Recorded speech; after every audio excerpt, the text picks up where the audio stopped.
the magic of film. Uh-huh. Oh, it's moving on its own. Some real movie magic happening Mhm. in this episode of this week's podcast. Yay! Ah, Ah. This week's podcast is going to be brought to you by the newest in celebrity hobbies and National Shrimp Boil Holiday. uh, this week's podcast is also brought to you by Laser Bigfoot and Tricking Women. I am your host, Madison. I'm your other host, Jesse James. Please don't trick me. That should be the subtitle to that, weird shit I sent you earlier this week. Yeah, that would be a good subtitle. Please don't trick me. Please don't trick me. Yeah, it's been a week. This has been the week of 4th of July, or the 4th of July just happened. Uh-huh. Happy So- July 4th, everybody. Yeah, feeling real patriotic. Oh boy. How was your holiday day? So they started fireworks in Kirkland at like 9, but they went until a little after 3 in the morning. Oh wow. So that was a fun time. They got That feels closer. very like pent up. Yeah, they got progressively closer to where I live over the course of the night, and the last ones I heard were definitely on my block. So the loudest were saved for the very end, which is fun. Yeah, that's nice. It's good. And I don't think police are ever going to watch this podcast, right? That wouldn't make sense. So I was very, very lightly paranoid because I had gone out the night before July 4th and planted like little signs all over town where like the beaches and the like American flags were all like stuck in the ground and stuff. Yeah.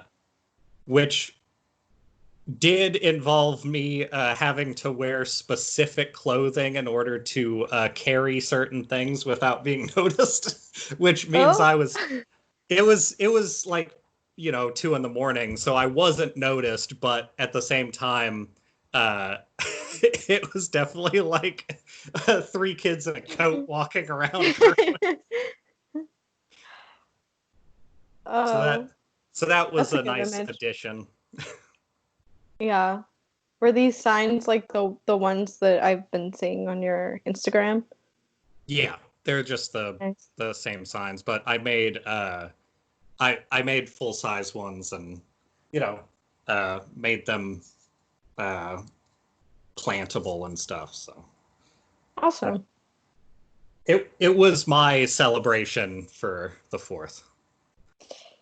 Yeah, I mean that seems like a good way to do it. Yeah. Right now. What about yours? How wild was your July 4th? Oh boy. It actually was pretty all right. Evan came down and was here, and we mostly just hung out and drank beer, and I did a shrimp boil kind of in like foil packets on our grill. Nice. Oh yes, I did see this. This looked very, very edible, and I was quite jealous. I was very excited.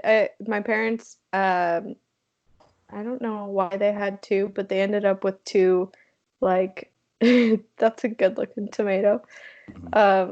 They ended up with 2 little, I don't know, camping grill things. And so they gave me one and I cleaned it out and I got to use it for the first time.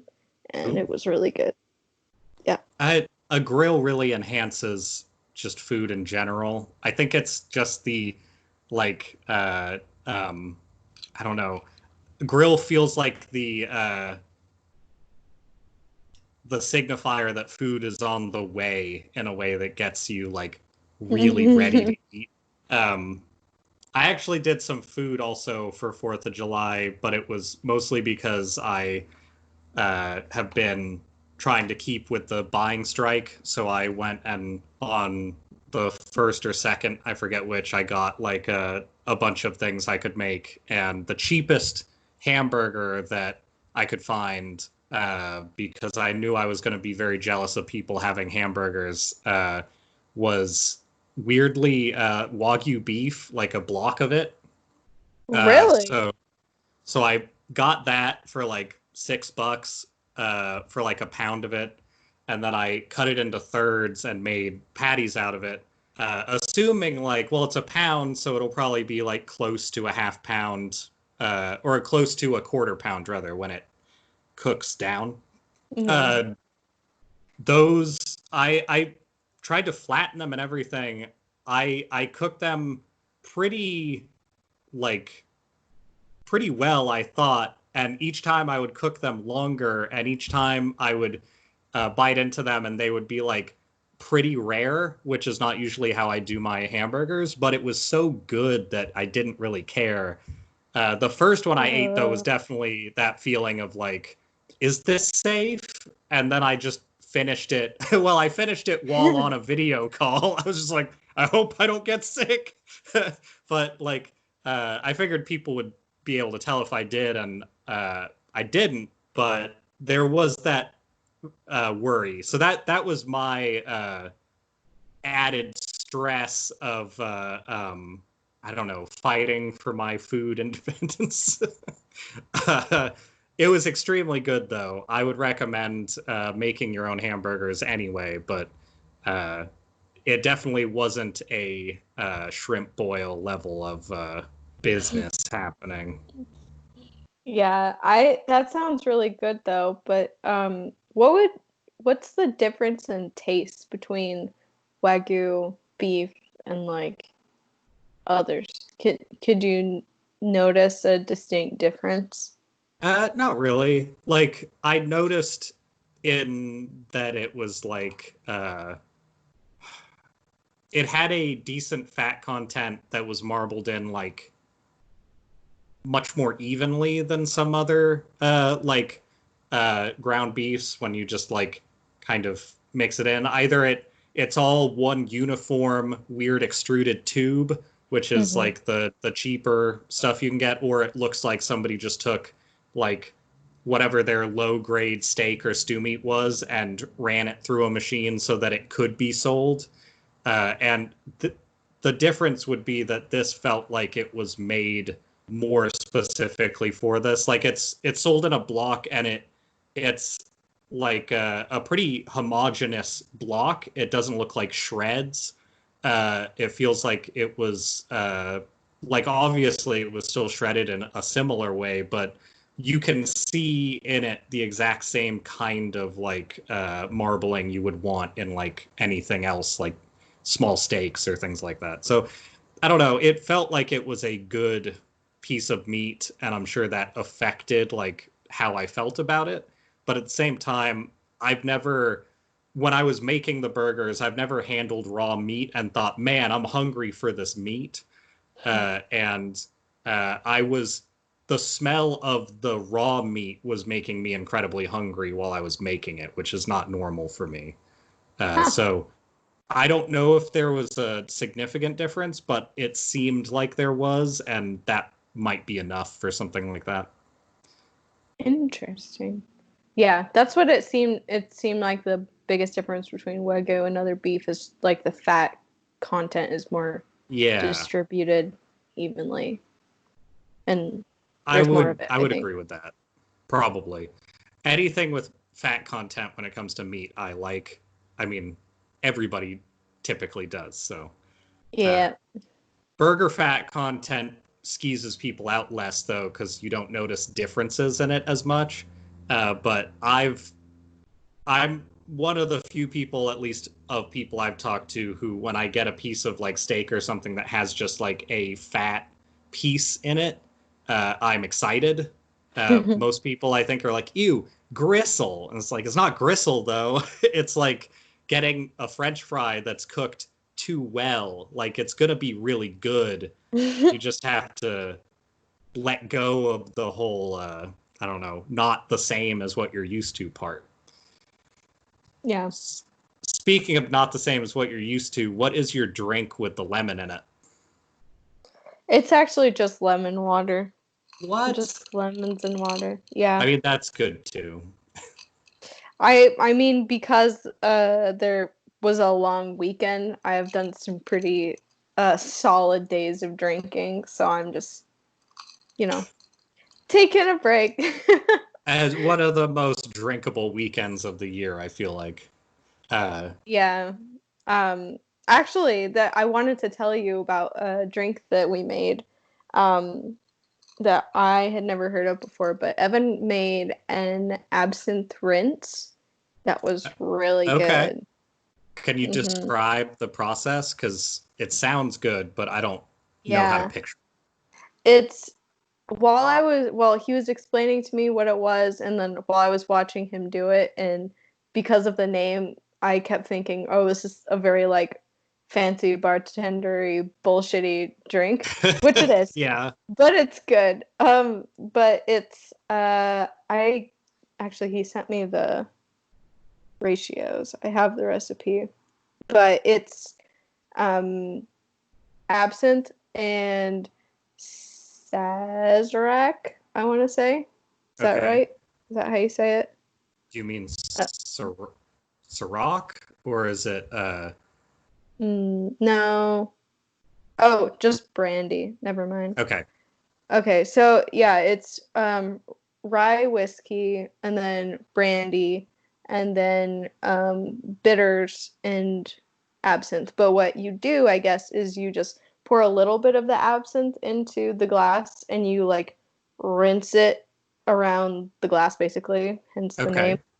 Um, and then you just mix the other parts together and You like so shake you it. put the absinthe in, you put your mouth over it to keep it from spilling, and you just shake it around, and then you dump the rest in, and it has a nice effect to it. Yeah, you basically just coat the glass in a little bit of the absinthe. And I think you mix the other stuff separately and then you like pour it in. Okay. Yeah. I mean it sounds good either way, Yeah. whether it has like high absinthe content or not. Uh, the Knee High Stocking Company in Seattle is one of the only places I've gone that has like a decent amount of absinthe drinks. So I'm not super familiar with the flavor past I liked it when I tried it. But Yeah, me neither. That was the first time I've ever had it and I mhm. really liked it. It is I think made with anise and so I like that flavor. I Yeah, was excited. I didn't know it was made with that.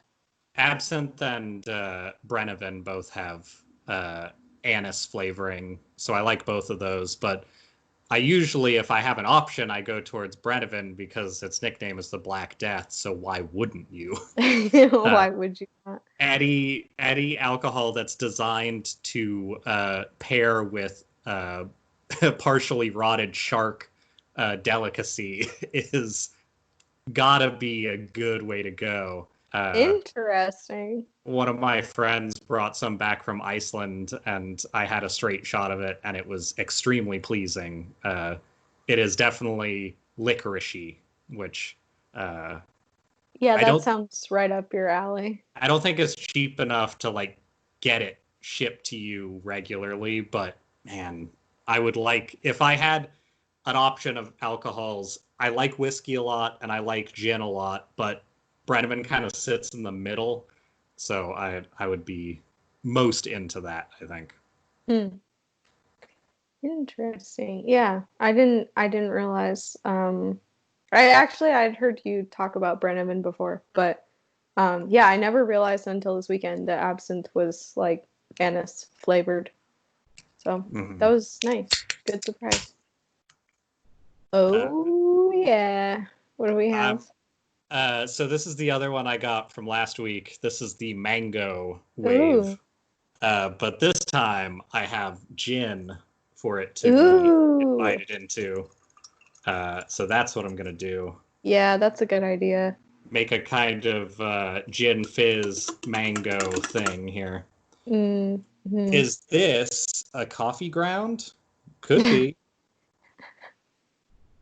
Probably. Mm. Yeah, that's good. Uh, the ice was hidden underneath some weird business in the freezer, but this seems like it doesn't necessarily need the ice. Damn That it. sounds good. You I can't need really go wrong. I That need a com- million coasters is the problem.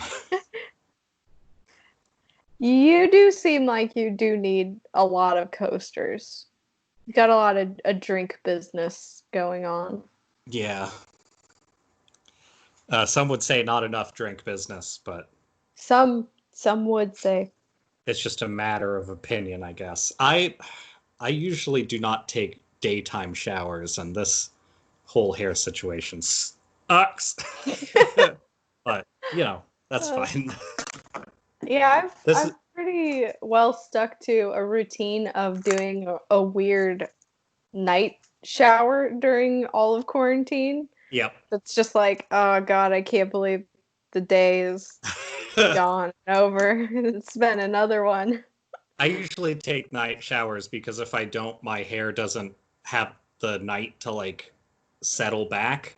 Oh, It like stays too dry and then it starts to like do weird like shit. So uh yeah.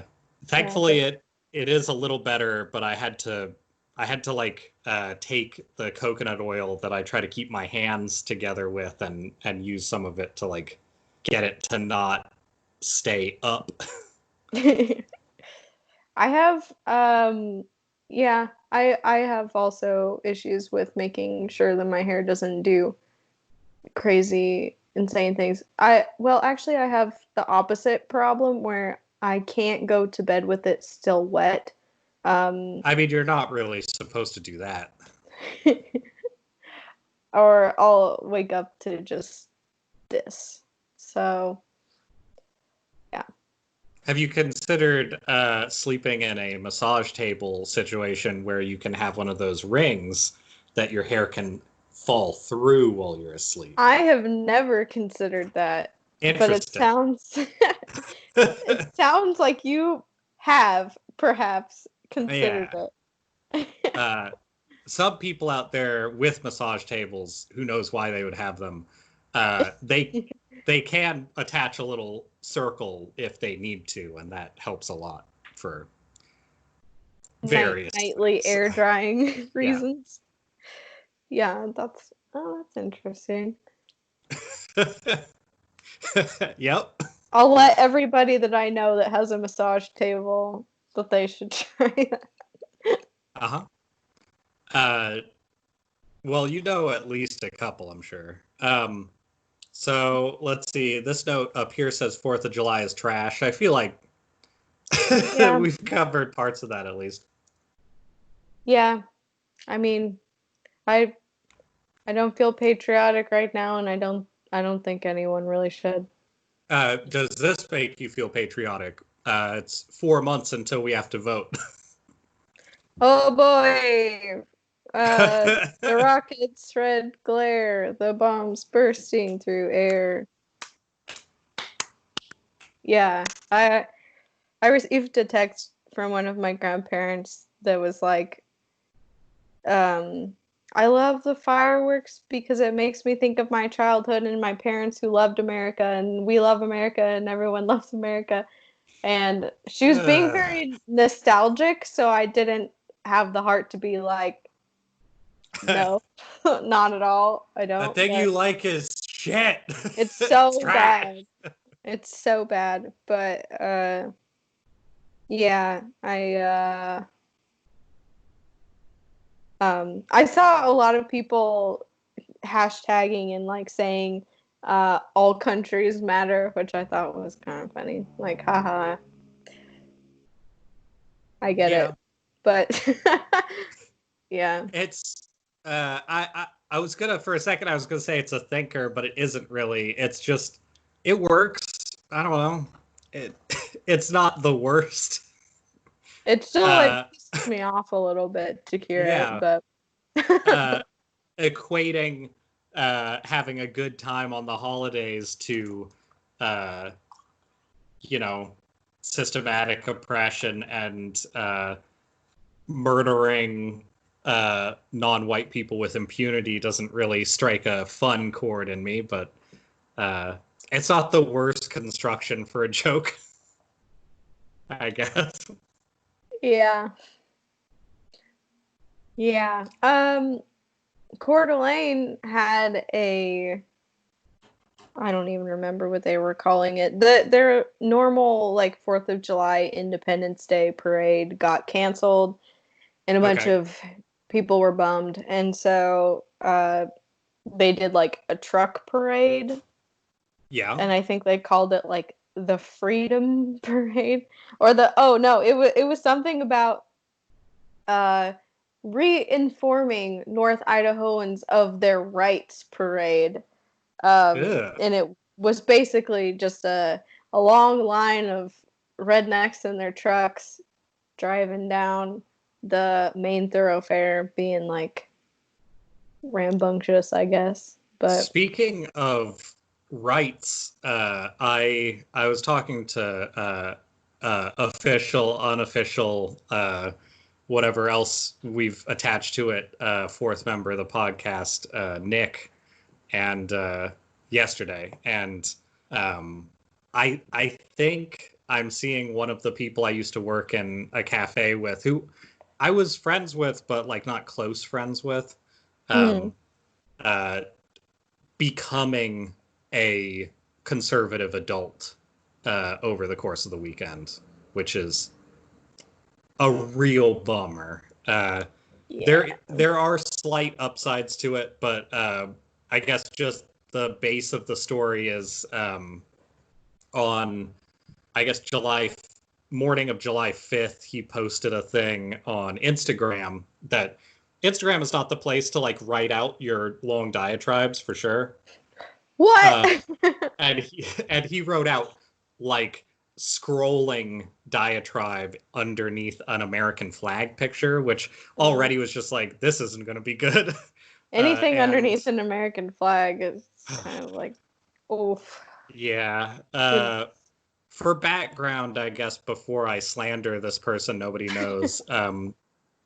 When I knew him, like on a daily basis, like hanging out with this person, he was somebody who was able to save enough money to like take occasional trips to like Europe, and he was somebody who was able to like go snowboard every year and like make that a part of his like regular thing in the winter. So like doing fine. Didn't have any like considerable debt or anything like that, which was like honestly, if I didn't have student debt, that's probably closer to the kind of life I would want to be doing. But that's not really in the cards for me. Oh, I got a email from Trump. It says Trump leaderboard, your name is missing. Just thought I'd let you know about that Oh, because it popped in on my screen. Anyway, um, the so the background is essentially like a very like outwardly progressive seeming person, but the main thing that changed between then and now, which I think kind of melds into something I'll talk about later, uh, is that he had like a regular girlfriend from seemingly the time he was out of high school until I had met him, which, depending on your mindset and your lifestyle, you will either take as something that worked out well for you, or you will take it as getting what you're owed. And I think I'm starting to see which side of this coin he's mm, on, which sucks. Anyway, so he posted this big long thing about how uh, people who are old or in some way more susceptible to the COVID mortality rate shouldn't be dictating how the rest of us live our lives, and that starting from it's like 70% of us are supposed to get it, which is already like saying we should be working towards herd immunity instead. Like that's what that percentage means. And then talking about at length kind of defensively about how all of the things that real life is about means that those freedoms can't be infringed upon, kind of shit. So that's what happened to them on the 4th of July, I guess. The upside to all of this, other than Nick throwing stuff around in the freezer, is that the response to it, because he then later posted a very slightly altered version of it on Facebook. I responded to the Instagram one because I saw it like right after he put it up, and not a lot of people looked at it, so it was kind of a like, okay, well, I guess I have a problem with this, and one other person does, but like that's all that's going to happen, and this is sort of his thing now. The Facebook one had like 90 responses of people being like, what the fuck are you talking about? Oh, so that's good. That was actually promising. I think I saw like a few people liking his things about how like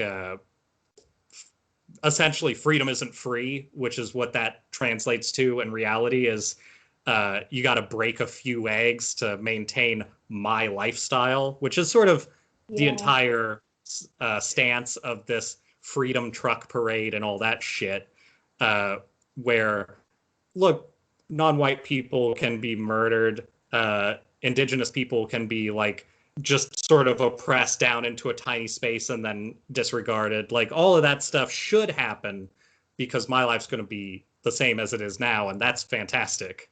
I don't think he's going to change his mind. He was still defending his point pretty exactly like you'd expect, but couching it in a thing that I've seen. So this is how it relates to other stuff for later. There is a very men's rights bent on how this stuff works, where I think a big part of, because even like when I was in college and like adjusting from like life with guardianship to some degree into life with like different kinds of like rules and stuff like that, one of the things that's really appealing to at least like, you know, mostly, I don't know, how would I describe it? Men who are adjusting, let's say. One of the things that's really easy to convince them of is that all of the negative ideas that they haven't really had a chance in school to explore most of the time, because school doesn't really prepare you for things like that. It prepares you for like really rote, like these things have to happen and you need to learn these things to live, and then a bunch of other stuff. We don't cover the whole like how to be socially aware thing in school, and a lot of guys leave school thinking, and I'm sure women too, but I don't have that experience. A lot of guys leave school thinking like, well, I was doing it well already, so I'm pretty sure that like what I'm doing is fine, and people just don't understand that I mean well. And for people, the reason why it relates to people who have like a relationship leaving high school, it acts as like a way to protect you from having to learn that a lot of the time until that goes away. And a lot of people, weirdly, one of the things that happens along with that a lot of the time is people will start to like take care of themselves, which is a positive.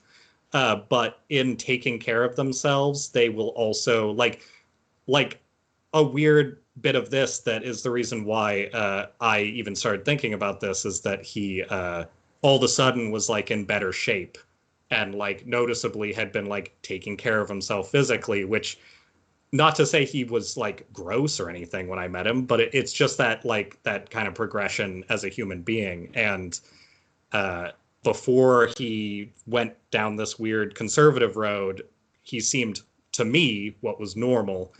Um, and I think that there is a selfish aspect to trying to like enter maturity for guys where it can break good and you can be like, wait, I should take care of myself because that's just what is going to make me happier.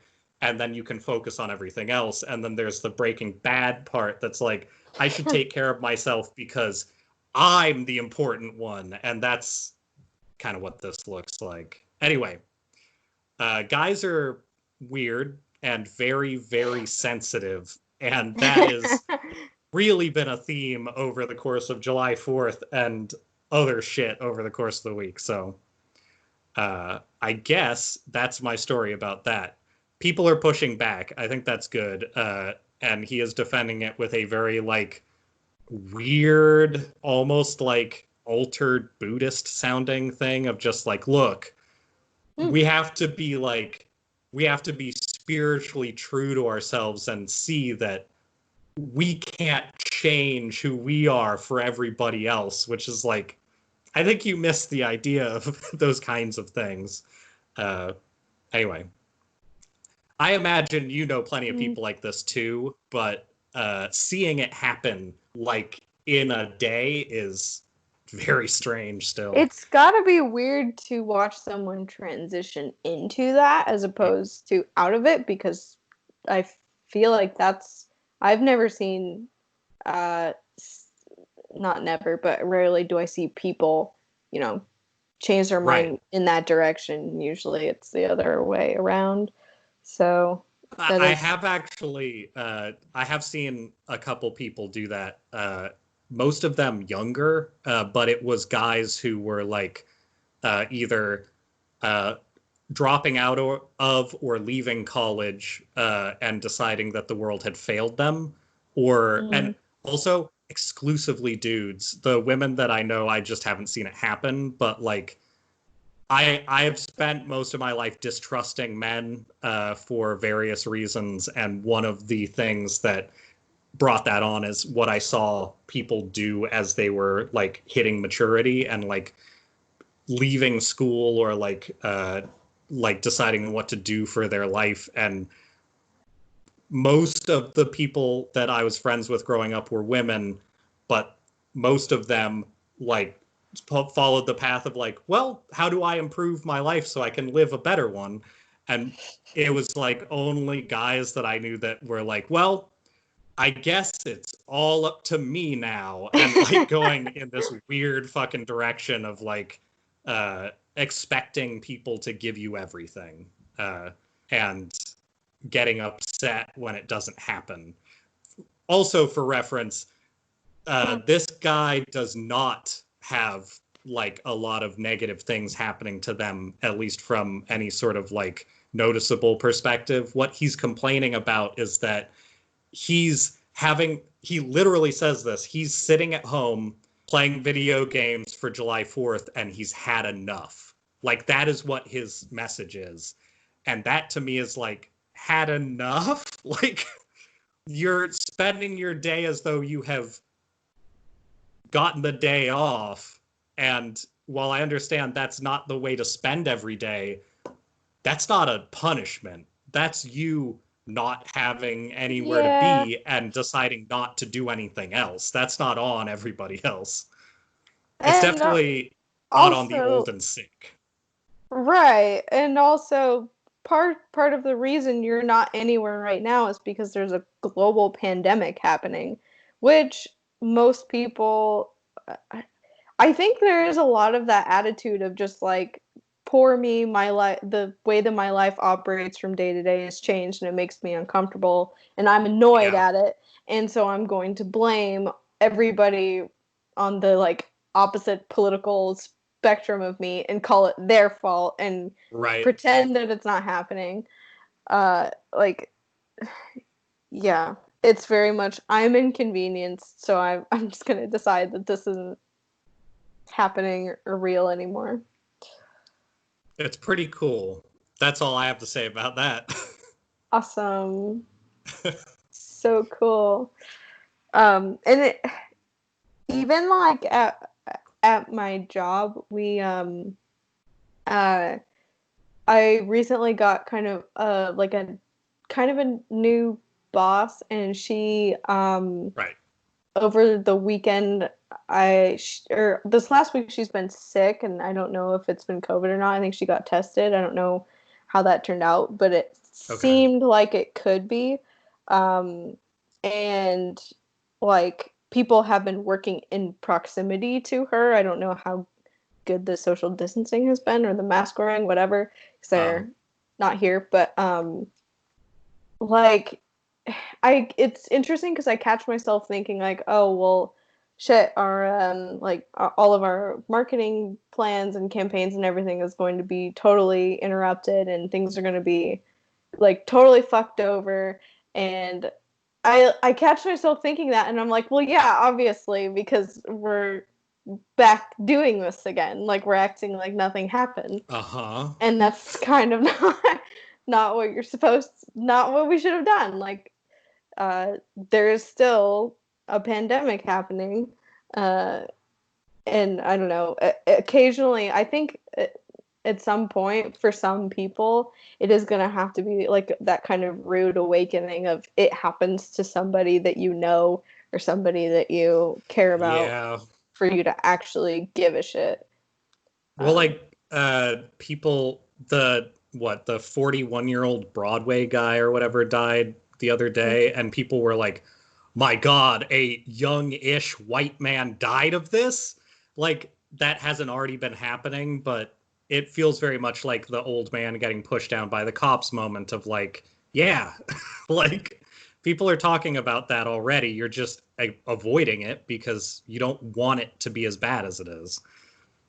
Yeah, you're avoiding it, and also those stories don't get like make the news because it's Yeah. not It's not people that fun. we care about. Yeah, which is because I mean I've been seeing for weeks and weeks people on Twitter. Of course I can't like prove that all of these are real or Mm. whatever, but I've been seeing people say like post pictures of their brothers and sisters in their like 20s and 30s and saying this person just died of like kidney failure because Yeah. of COVID. And that's been, I think, something like 40% of the new cases in the last couple of weeks have been people in their 20s and 30s, Yeah. probably because of like bars and beaches and shit. Well, So, honestly, yeah, like the longer this goes without the proper messaging or with the fucking president telling us that the messaging is fake, uh, the more likely it is people aren't going to take it seriously. And like younger people oftentimes have more ability to shelter and do stuff like that if, we're supported by the government and supported by all the structures we're supposed to have. Is that my microphone? No. This was appearing very differently. It won't show up in the video anyway, it doesn't matter. Anyway, so um having all of these people now after this long and with the weather getting better, like of course more young people are getting infected. They're fucking doing what young people do and rubbing up on each other outside and doing all kinds of weird shit. Like that's what happens. and going to COVID parties, you know? Yeah. All Uh those fun COVID parties that we go to. we just had like an additional 90 cases pop up in the university district in Seattle because the frats had a big party. Like that's Yeah. all it takes. You just have to put people in one spot. Um, Yeah. Also, all of that stuff about the false negatives that are on those tests. If you get the test preemptively or get it like at certain stages, um, the what is it? It's like the Annals of Medicine journal, I think, put this out. I think it was even a little bit ago, but it talks about how like I think the false negatives reach a state where it is slightly more able to like deal with or slightly more able to like get a proper count on stuff, but it literally takes you already showing symptoms and being sick and then them testing you like Yeah. days later. And if you get the test when you're worried you might have gotten it, like there's a period of time at the start when you get it where of course there's like 100% false negative because it hasn't entered whatever it needs to enter, but it stays at like 80% for a while, and then it starts to get to where you can start to like detect it properly, but way later, and it's still like 20% false negative like by the time you're getting over it, if you get over it. So like Wow. the testing numbers are just fucking like crazy for just not having good enough testing, let alone enough testing, is a issue. And it also means that a lot of that, like, number, a lot of the things like, hey, this person died from something, it makes a lot more sense why, with those types of percentages, maybe we just look at the actual, like, data of how they died and think about, like, does this match what we need to look for or not? As opposed to people getting up everybody's ass about like the testing numbers being off somehow. Uh, Right. Yeah. I don't think 130 million people dying uh, extra this year means that the numbers mean we're all fine. That doesn't seem quite right. Yeah. Yeah. I I wish it wouldn't take something like this, but a part of me wishes that there were more photojournalists out there actually capturing the reality of the death that's happening. So Yeah. people would stop like being so preoccupied about the exact like numbers and percentages and like are we being lied to, blah blah blah. Like that's on all of this, like the local Coeur d'Alene newspaper, every single thing that they post about COVID, there's like 50 comments underneath it saying like, "Oh, it's a hoax. Oh, the numbers don't match up. Whatever." Uh-huh. But I mean, what? How do you deny the fact that there are so many people dead? And yeah, I wish that was more widely Yeah. publicized. But I also wish it wouldn't take that. Um, Well, it's been like what, the last reporting that showed up on that stuff was like when Brazil and New York were having to make like improvised burials just to keep all of the bodies somewhere. You yeah. would think that would have an impact, but not really. I saw articles like that running probably the first couple of weeks of quarantine. Yeah. There was, I don't remember where it was, but somewhere they were like preparing a skating rink to like hold people. Not dystopian at all. Not dystopian at all, but like we don't, I don't, we're not having those stories anymore, and I think those would probably, um, they tell uh, the real truth about Yeah. what's happening, like the human cost of it. And also, I'm really fucking tired of everybody getting so up in arms about the death rate and the hospitalization rate as like indicators of everything. Because, I mean, first of all, we're behind on testing, like very, very much so. Second of all, or I guess the death rate more so, I'm annoyed with people getting fixated on that because do you think dying is like the last thing we should, that's like that's the one repercussion of this? Like Right. people, I've had to explain this a lot of times to people in my family, but like if you're in your 20s and 30s, even if you say you do get it, I, for me, my worry would not be dying of it. Uh-huh. I'm worried about going completely bankrupt uh, Yep. over a hospitalization should that happen to me. Or like what, remdesivir, the stuff that they've proven has been able to like help people live through it and avoid a lot of the side effects and stuff. And they're trying to charge, what is it, like $1,300 for Oh, a I don't round know. of that. I haven't Uh, seen that. so that's the stuff that the U.S. I think was the US was involved, and there was like patenting stuff involved at one point, but it was essentially stripping it from the market to use it for overpriced sales for like a period of months. And it's literally like, well, this will definitely kill a lot of people, but also like we could make some money off this. Like, and people reported on that for like a day and then just kind of shut up. And that's another one of those things where it's like, that's also, it costs like $10 to make like a round of it. Like it costs nothing to make that stuff. And you could just make it available for people, but not if there's huge legal consequences.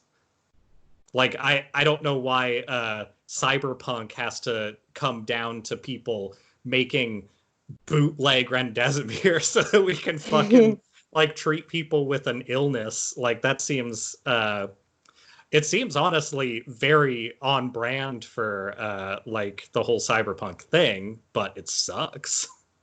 Having it be like J-pop, like hyper tweeting and trying to figure out how to make like life-saving drugs isn't quite the like cyber future that I would have preferred, maybe. Why not? What's wrong with that? I don't see a problem here. Yeah.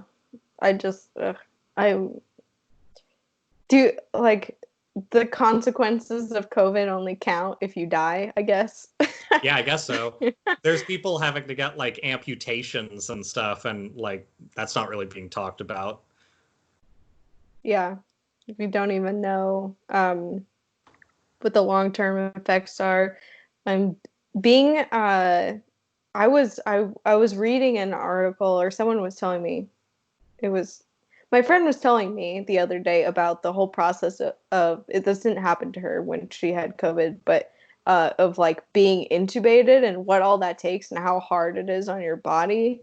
Yeah. And I didn't realize before, but holy shit, like that seems like incredibly traumatic. Well, and for me, I have a real fear of that stuff specifically because my respiratory entryways through like my nose and stuff are the wrong shape. And the last time I got breathing tubes put in, it also put in some plastic into the back of my like palate or something that has caused a issue that I just get to live with now, where I'll just start bleeding into my own throat and tasting plastic. And like, that's an elective thing now. I can't afford to have anything done about that. Like, that's just sort of a consequence of me trying to take care of myself now.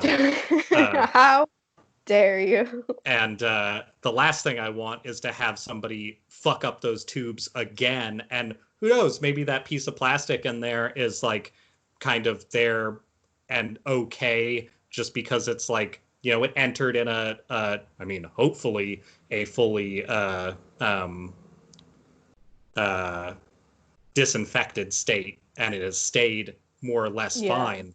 But the idea of having something cram it further in or something doesn't seem especially good either. So I'd like to not have that happen while I'm, you know, just trying to live my life. Prefer. Yeah. If possible.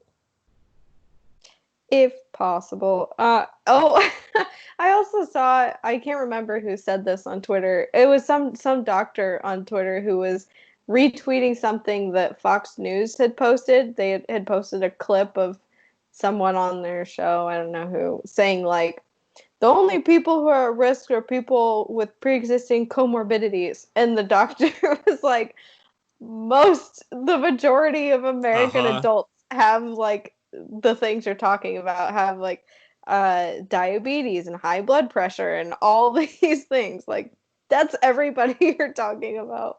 Yeah, our fucking shitty medical system being paired with dealing with this, being paired with just the worst leadership possible for it, really makes it make sense why we're getting fucked this hard. But you know, that's apparently the younger generation's problems. It seems is the messaging for the next 15 years, however long we've got anyway. Speaking of really, really good leadership, are you so excited to vote for Kanye this November? God, I hate that so much. I don't know how many things I hate more than that, but the problem is people hate Trump more than that, but people also probably hate Biden more than that, depending on who they are, and that's not good. Because that fucking misogynistic old piece of shit still needs to win because we don't have another option right now. And having a way more religious, way more misogynistic piece of shit instead, who also has a lot of like unhandled mental illness that is well known to the public, seems like maybe the worst, especially if it's also a black man and we're the most racist. That's probably not gonna fit anybody's wish list of a president right now. So fuck. Unless your wish list is a rapper who is married to Kim Kardashian, I guess. Yeah, First Lady Kardashian is the most Oh appealing part of my that, god. which really fucking sucks. Yeah, I really wish celebrities would stop running for president as a fucking hobby. That would be Oh boy, I really would like cool. that. Yeah. That would be really nice. That would Yeah. go down real smooth. Yeah, which again just speaks to the fact that like the biggest problem in our one of the biggest problems that our country faces is just the disparity of wealth because we have people who can literally afford to run for president for fun. Also, right before Kanye announced his uh, Shit show campaign, whatever it's gonna be, uh, is he possibly very harmful publicity stunt. yes, he tweeted congratulating Kim Kardashian for becoming a billionaire this week. So God damn it. great job. Good job for all the hard work, Kim K. You've done it. We believed in you this whole time. You deserve it for all the stuff you've done. You just you did it, I guess. Cheers. I'm sure there's no correlation between those two events at all. Yeah. How much isopropyl alcohol can you drink in a drink? Is it none or is it some? It's hard to say. Depends on the desired outcome, I guess. Yeah. You know, a lot of things really do depend on the desired outcome when you think about it. Oh, God. Anyway. Yeah. I had a lot of dumb things that I was going to say, but now other dumb things are flooding in over the top. It's a hard problem to have. Yeah. No shortage of dumb things. Well, I guess I like to mix up good news and bad news. Um, have you heard about Flavortown?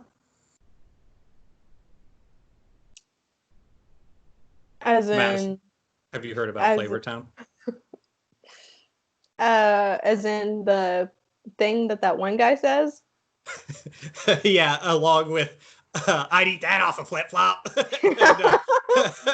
Yeah, so Columbus, Ohio is looking to rename potentially, and a increasingly persistent theme because one of their native Columbus, Ohioians is Guy Fieri. They are apparently actually talking about the possibility of naming it Flavortown, USA, which is the dopest shit ever. That's so cool. Also, like, I believe me, I know that's stupid, but it's the perfect kind of stupid to be like, here's Columbus. And here's Flavor Town, USA. That would be just right, I think. If we Honestly, could pull that off. why has that not happened before this moment? It should have happened a long time ago. Yeah. That's such good news. Good for them. Yeah. Also, like, Guy Fieri is slowly evolving from a joke as of, like, I don't know, his entire existence. He's like not an amazing chef, but he's good. He's not an amazing like presenter, but he's good. Yeah. He's like the actual everyman that has become successful in a lot of ways. And in addition to that, he is like very like non-toxic pro-America, like it's actually like a pretty good person, which Seems is like it. kind of amazing for like somebody who got famous for like yelling at food basically. uh and making like chicken strip restaurants and like Disney parks and shit like that. Like, I'm fine with it. Uh, I'll take it. yeah. And Columbus is a real piece of shit. And I think that Yeah. replacing him with what's essentially a food clown sounds fantastic. Yeah. I agree. So, I so think I, yep. good news to put out there. What's like kind of similar to the whole shutting down the pipeline thing that hopefully gets actual results. It is a thing that is up in the air and who the fuck knows, but it is moving in a direction I appreciate, and that's more what's important for me at the moment. Yeah. Yeah. That was good news. I was excited to see that. Yeah. Yeah. If nothing else, I'm excited just to see people fucking talking about it still. Like, I know it's like a 30-day stay kind of thing. Like, it's a, well, if people make a decision to continue with it, we'll just continue. But having it in the news is promising. So, but, you know, having the chop in the news was promising as something that was like, oh, we're going to support this over the summer. And then all it took was a bunch of fucking racist dickbags coming and shooting people there to be like, oh, it's too dangerous. Gotta get rid of it. So, like, who knows? The way our country interacts with oil, I would be surprised if it didn't get reversed and continued, but like, at least Yeah. it's something. So I'll take it. It's better news than not doing it. That's for sure. It's something. We'll take something. Yeah.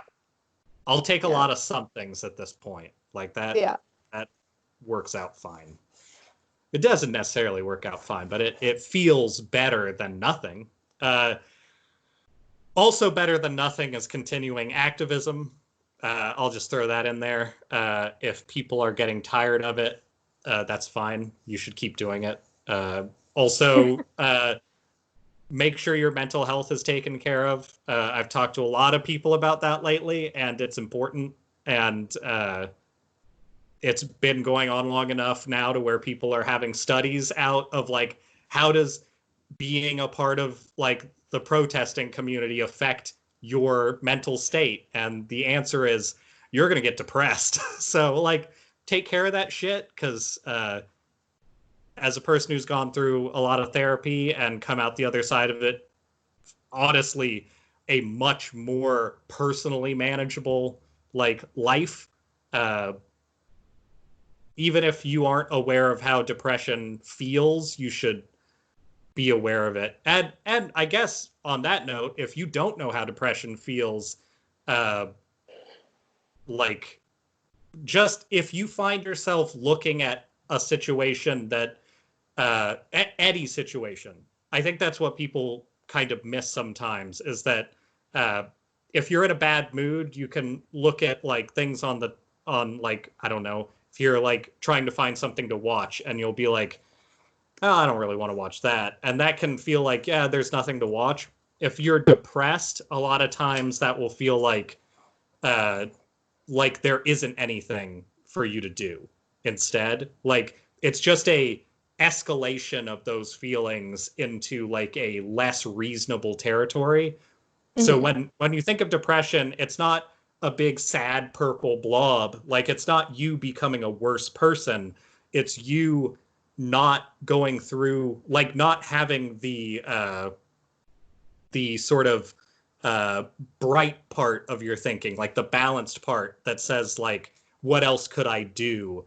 And that's why depression often leads to things that could be normal otherwise, like, say, I'm not going to put clothes on today because fuck it. And then having like a day where you're like, I'm not going to put clothes on today because what's the point? Like, that's sort of the delineation. Like, you just have to be careful, I guess, and having a lot of things that feel like little failures and a lot of things that feel like incremental wins that aren't going to get you much in the immediate really can have that set in quickly for people who haven't had that problem. Also, let's say realizing that the country that you had opinions about is pretty terrible to a lot of the people that live in it, even though you weren't noticing it, that's going to trigger a lot of people's depression as well, or defensiveness for people who have other, let's say, mental problems. They're just going to look at it and say, like, those assholes don't know what they're talking about. So both of those are possible. Hopefully you're in the depressed category if either, because that's manageable. And the other one seems like it might be relatively terminal. So I don't know. But Yeah. take care of yourself, I guess, is what I'm saying. Yeah, and I think another thing that really helps is to, especially for a lot of people experiencing depression, I think a big part of it is just feeling helpless in your future or just right now, specifically like events and being able to change things. So maybe something that would be helpful would be to um, find friends and work on stuff at a very local level, just Yeah. so you can see things happening maybe firsthand. And it's a little more concrete than, not to say you shouldn't donate, but like just like donating and then it goes into the ether and then you like don't really know what happens. Right. So yeah, it's good to focus on like smaller things. And honestly, I think that's probably some of the most meaningful stuff that people can do anyway. And I think this is just like a self-care thing. If you don't have hobbies, if your hobbies break down to like, I'm going to see what there is to watch kind of stuff, um, just really think about what you want to do and what you like doing, because hobbies are like sort of the lifeblood of the living experience. Uh, for me, at least, I a lot of my hobbies over my lifetime have turned into work because that's what I was passionate about. But like, there are still things like, let's say, fucking around with a box full of 3,000 old ass video games. That could be a hobby. And that stuff really changes like your free time. Like, taking something that you care about and furthering it could even just be reading about something. Like, maybe you really like ocean animals, but there's some you don't know about yet. Stuff like that is going to help you out a lot more than like certain other like sort of interactionless activities. And Yeah. even for me, just taking notes, obviously, can be that can be a really uplifting experience because like you're interacting with something, you're living your life a little bit. Please don't have that interaction be yelling at people online about masks being like the mark of the beast, though. That would be a bummer. Yeah, I've been really trying to limit myself, my time on Facebook especially and Twitter because at this point it just seems kind of like I go there to get mad. Yeah. And I was there. I can kind of justify it by like, oh, I'm kind of keeping up with the news and stuff. I'm Facebook, not anymore. Like Facebook is not really news anymore. It's just Yeah. and it's been serving me more of the articles from Coeur d'Alene, probably because I spend so much time Great. like fucking going through the comments and seeing how dumb everybody from my state is. Yeah. So yeah, I've been really trying to limit the time that I do that because it's not very productive and it just puts me in a bad mood and I can't really do anything about the hundreds of idiots that comment on that shit. So Yeah, I thankfully my whatever my fucking weird mental issue is with talking to people is partially satisfied by making points to myself, really, of like, this is why this matters. So arguing with people who are making extremely bad points usually just is an avenue to me learning more about what people are upset about and why that's probably not true.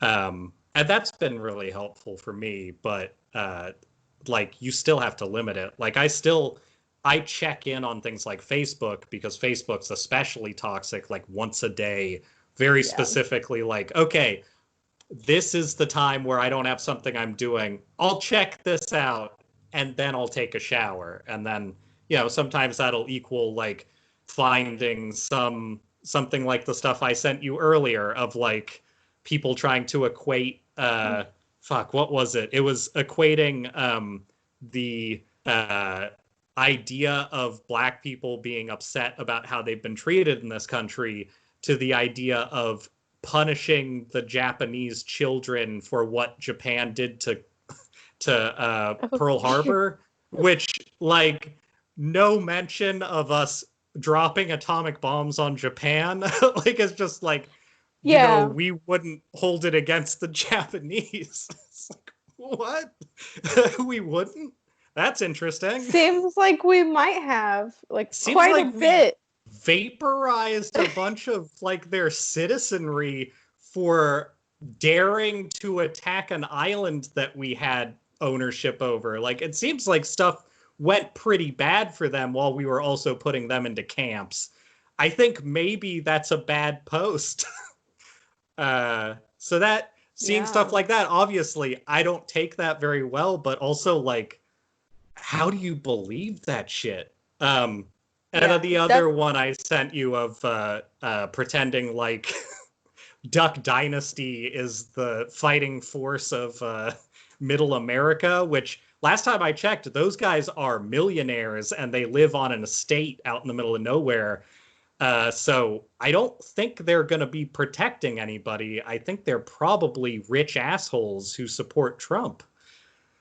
But Yeah, I really whatever. don't.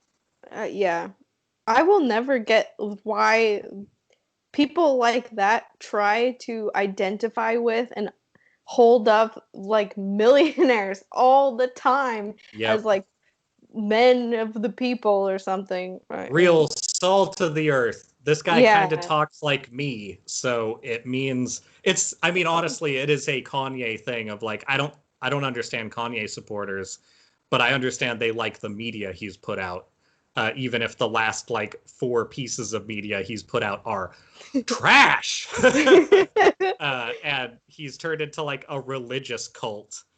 But whatever, that's fine, I guess. Um, Now, let me add this picture to the pictures that I sent you because I think it's a good one to kind of close this topic with. It's definitely one of those things that's like, this shouldn't be a thing, but I guess it is. Um, so this is so I kept the website on this. So donaldjtrump.com is like a dumb like Trump supporting website, but it very specifically is not, as far as I think it is like a thing that always marks on everything like paid for by Donald J. Trump for yeah, president.com stuff. Like that's the branding. But it's as far as I'm aware, it is a like supportive advertising wing of his like campaign stuff, but it's not him specifically. So it can't be like this is supported by the government kind of shit. Mm-hmm. Did you get that picture I sent you though? Yep. So what are your thoughts on that? Because there's a very specific problem with that. Okay, I'll hold it up to the camera so everyone can see this. Right. So Um, that is one of the Trump 2020 shirts. Uh, you'll notice it is not a campaign shirt exactly, but it's similar.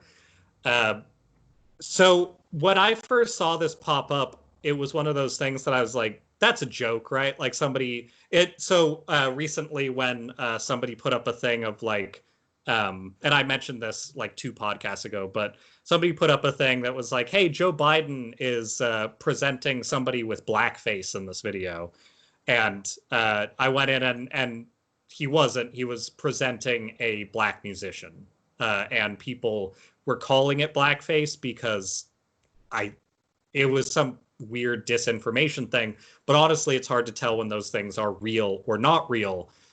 So you always mhm. have to check that shit. This one I saw posted on Twitter, and this picture I took, but I saw the original version of this on Twitter, and I was like, that has to be There's doctored. Like no that is, way. yeah, that's pretty fucked up. And I went and found it, and it's not. And I went through like the credentials of the site, and it seems like not a dummy site. Like I could order this. So the problem with this, I don't know. I'm sure it looks, I don't, somewhat ominous, I guess. But I was curious if you knew why it looks ominous, other than Mhm. just the the design ethic. Um, well, I don't actually recall if there's a specific name for this like insignia, but it's part of like the Nazi insignia, right? Yeah. Like typically where the flag is, in this one there's a Nazi symbol, right? Uh, there was in versions of it. I'm gonna put it up too. So the problem with this is that this is a design that is called the Imperial Eagle, and it was used in it much like the swastika. It's used by other people for other shit. So Mhm. it's one of those things that's like this isn't necessarily the only thing it's used for, but in the situation and this very specific way of designing this, I haven't seen a lot of circular flags. That's not a thing. Like, there's a lot of stuff about this, even just the way that the banner is designed. We both have a history of graphic design. This isn't an accident when this stuff happens. So, um, this specific one was a Imperial Eagle design that was used for the Nazis. Like the the version of this was I remember reading about this a while back actually, but the Imperial Eagle was sort of a way of separating from the Weimar Republic originally, who also used a version of the Imperial Eagle. Well, it wasn't the Imperial Eagle. It has a name, and so does this. It's like it's a German word that starts with an S, I think. Um, because all of these like icons have a name, like you would expect. Like different like images of like American imagery have names, Mhm. or even just like the caduceus for like the medical like uses of it has that name. Uh, so the Weimar Republic was the preceding uh, German government, and they're the ones who everybody had this weird propaganda effort against for being uh, too liberal and too progressive, and that's when it shifted into Nazism, and that's part of the whole thing. The National Socialist idea of Nazis, that was the name that they gave it because it convinced more and more people who wanted socialism that they were going to do socialism. That's sort of where the whole lie about like, well, German stuff was socialist and that's why they went bad. It wasn't. It was authoritarian, and they pulled socialists out of socialism by promising it to them and then telling them, go fuck yourself. Yeah. Germany was a lot more like here than people want to talk about, but the idea of this, I like DonaldJTrump.com. I don't know who runs it. Like it is the perfect kind of smokescreen of like, you can't say that this is the Imperial Eagle they used, even though it's essentially the same thing. And you also can't say that this website is Trump's campaign, even though it is very closely associated with it. But in taking what may as well be clip art of the Imperial Eagle used by the Nazis, coloring the line work blue instead of like dark olive, and then putting an American flag on it, doesn't really change things. Also, America First is a extremely white nationalist based saying. This is essentially dog whistle in shirt form is the point. A lot of people ignored or said it was ridiculous when he was doing his initial speeches of like, well, this stuff is kind of racist.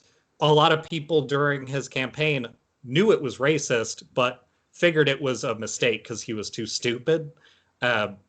Maybe the biggest indicator in that this is not directly the president, but it is still using the same tactics of like dog whistling in a technically deniable way, is exactly the same shit. Like that is what this is, and that is definitely signifying to a not just a racist, but like a neo-Nazi base. Hey, we're the party you want still, though, right?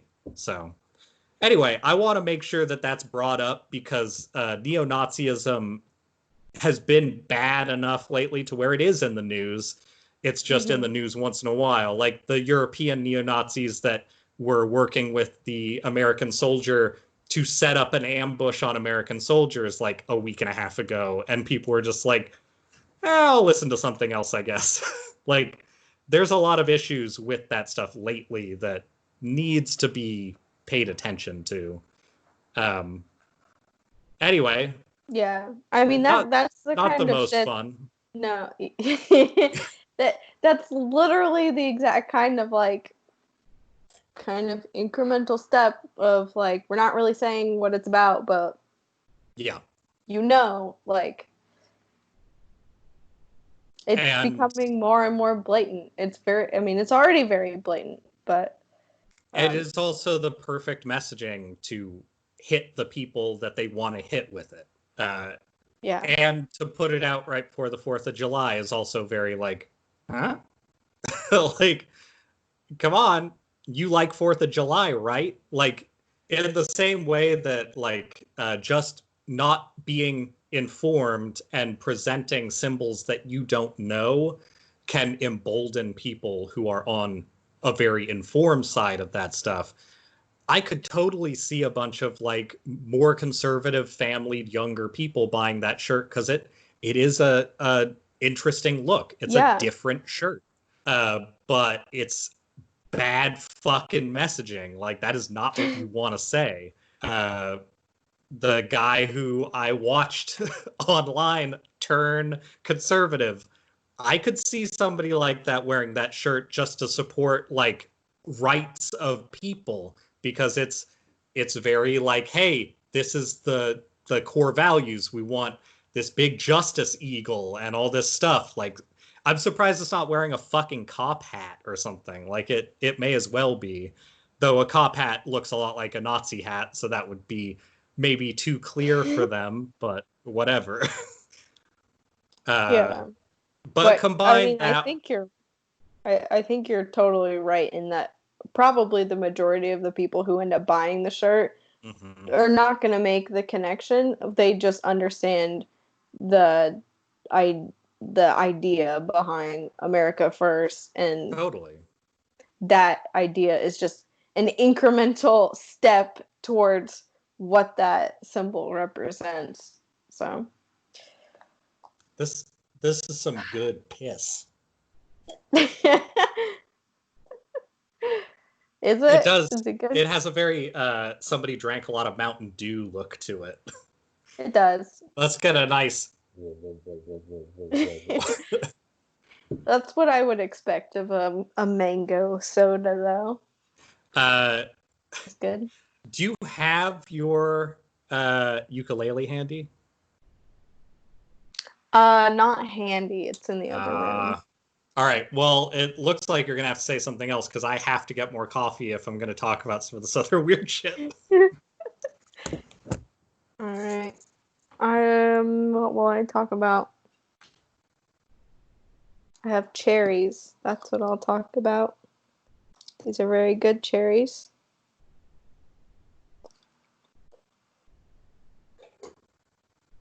Cherries. Cherries. Should we see how many I can fit in my mouth at one time?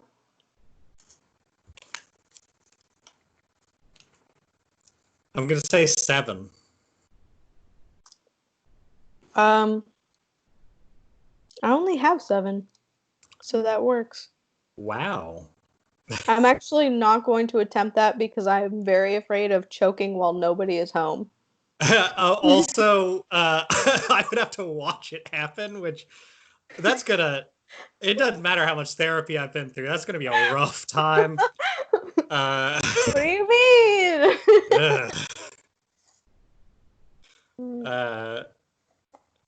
Well, yeah, let's not try that. I'm just going to assume I was right and that my guessing is very on point. They're very like visually pleasing cherries, though. Those are highly paintable. Yeah. Very nice. It's also good still life lighting. You've got the right kind of like sheen on it for some interesting looks. That highlight. Yeah. This cherry needs to drop its skincare routine. You really only need like 1 or 2 drop shadows and a lens flare on that, and it'd be perfect. Yep. I like how you can see basically the shape of my lighting system because of this. Mm-hmm. Your lighting system is Windows, but It is just windows. I have a light right here that I could turn on, but every time I turn it on, the light just looks weird. everybody Very yellow. knows that straight down yellow lighting is ideal for how the look do. That'd be very good. I do actually have this now. I purchased a small. Oh, people won't see this. I need to move it. Okay. I purchased a small air conditioning fan unit. It doesn't. It works not amazingly well, but it does have like LED color lighting. Ooh. Oh, I do appreciate some good LED coloring. It's Yeah, supposed to change colors. I don't know how well you'll be able to see because all windows open. I can see it, but who knows how that'll come through at the end. Yeah. Because it switched from blue to like yellow, it looked like. Yeah, now it's purple. Yeah. Back to blue, yay. But it's pretty cool.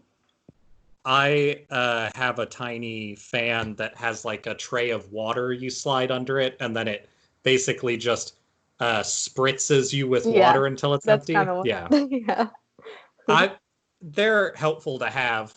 They're definitely a lower impact way than like a actual air conditioner kind of thing, but I only ever use it at night so that I can like not feel like I'm going to die while I try to fall asleep. Yeah, that's where I'm kind of at right now. I'm gonna close my window a little bit so the glare isn't quite as bad. I don't know. I think the glare works. I applied a lot of highlighter today, so just like half of my face is completely white when I look at the camera. Let's just do. I don't know what that was. Okay, that's slightly better. Ugh. I've been drinking this one coffee. I don't want to besmirch it. It's good, but you grew up with dogs, right? Yeah. So the smell that dogs usually have, like just their skin, has like a very light smell. Ooh, it There's smells like a dog. there's a very, very slight, just reminds me of that smell that's mixed in with the overall coffee aroma of this coffee. And That's we have like extremely good water here and stuff, so I know it's not that, and this is a clean machine. And Yeah, it's interesting. It's that not is weird. it's not as unappetizing as you might think, but it is like it's not what I expect to be reminded of when I drink coffee, I guess. Yeah, there. Oh, I had a very similar experience the other day. What was I making? Oh, I was Evan's mom gave us a bunch of like powdered pumpkin spice latte mix or something. Uh, And I okay. tried it Did it and taste like meat? it might have been meat. I'm trying to remember what it was. There was a really specific taste that I kept tasting and I like couldn't not taste it, but So this is, I think what you're describing is the same problem I have with it. When I have stuff that is processed a certain way and pumpkin, it tastes like vaguely iron from like blood, and it's just enough to remind me of meat. And it's really weird, and it's a huh. thing that happens to me. It might be different for you, but that is a real thing that has kept me away from certain pumpkin drinks. Yeah. I mean, I can't remember if it was meat or what was it? I think the smell had reminded me of something that I had like thrown out that had gone bad recently or something. that's I don't know. that's arguably worse. Yeah, I can't remember what it was, but it was like it was weird because I would like smell it and then drink it and I wouldn't like taste it, but then I would keep smelling it, just I would get a whiff of it every once in a while. Yeah, So I just like I couldn't do it. But interesting. yeah. Do you still have it?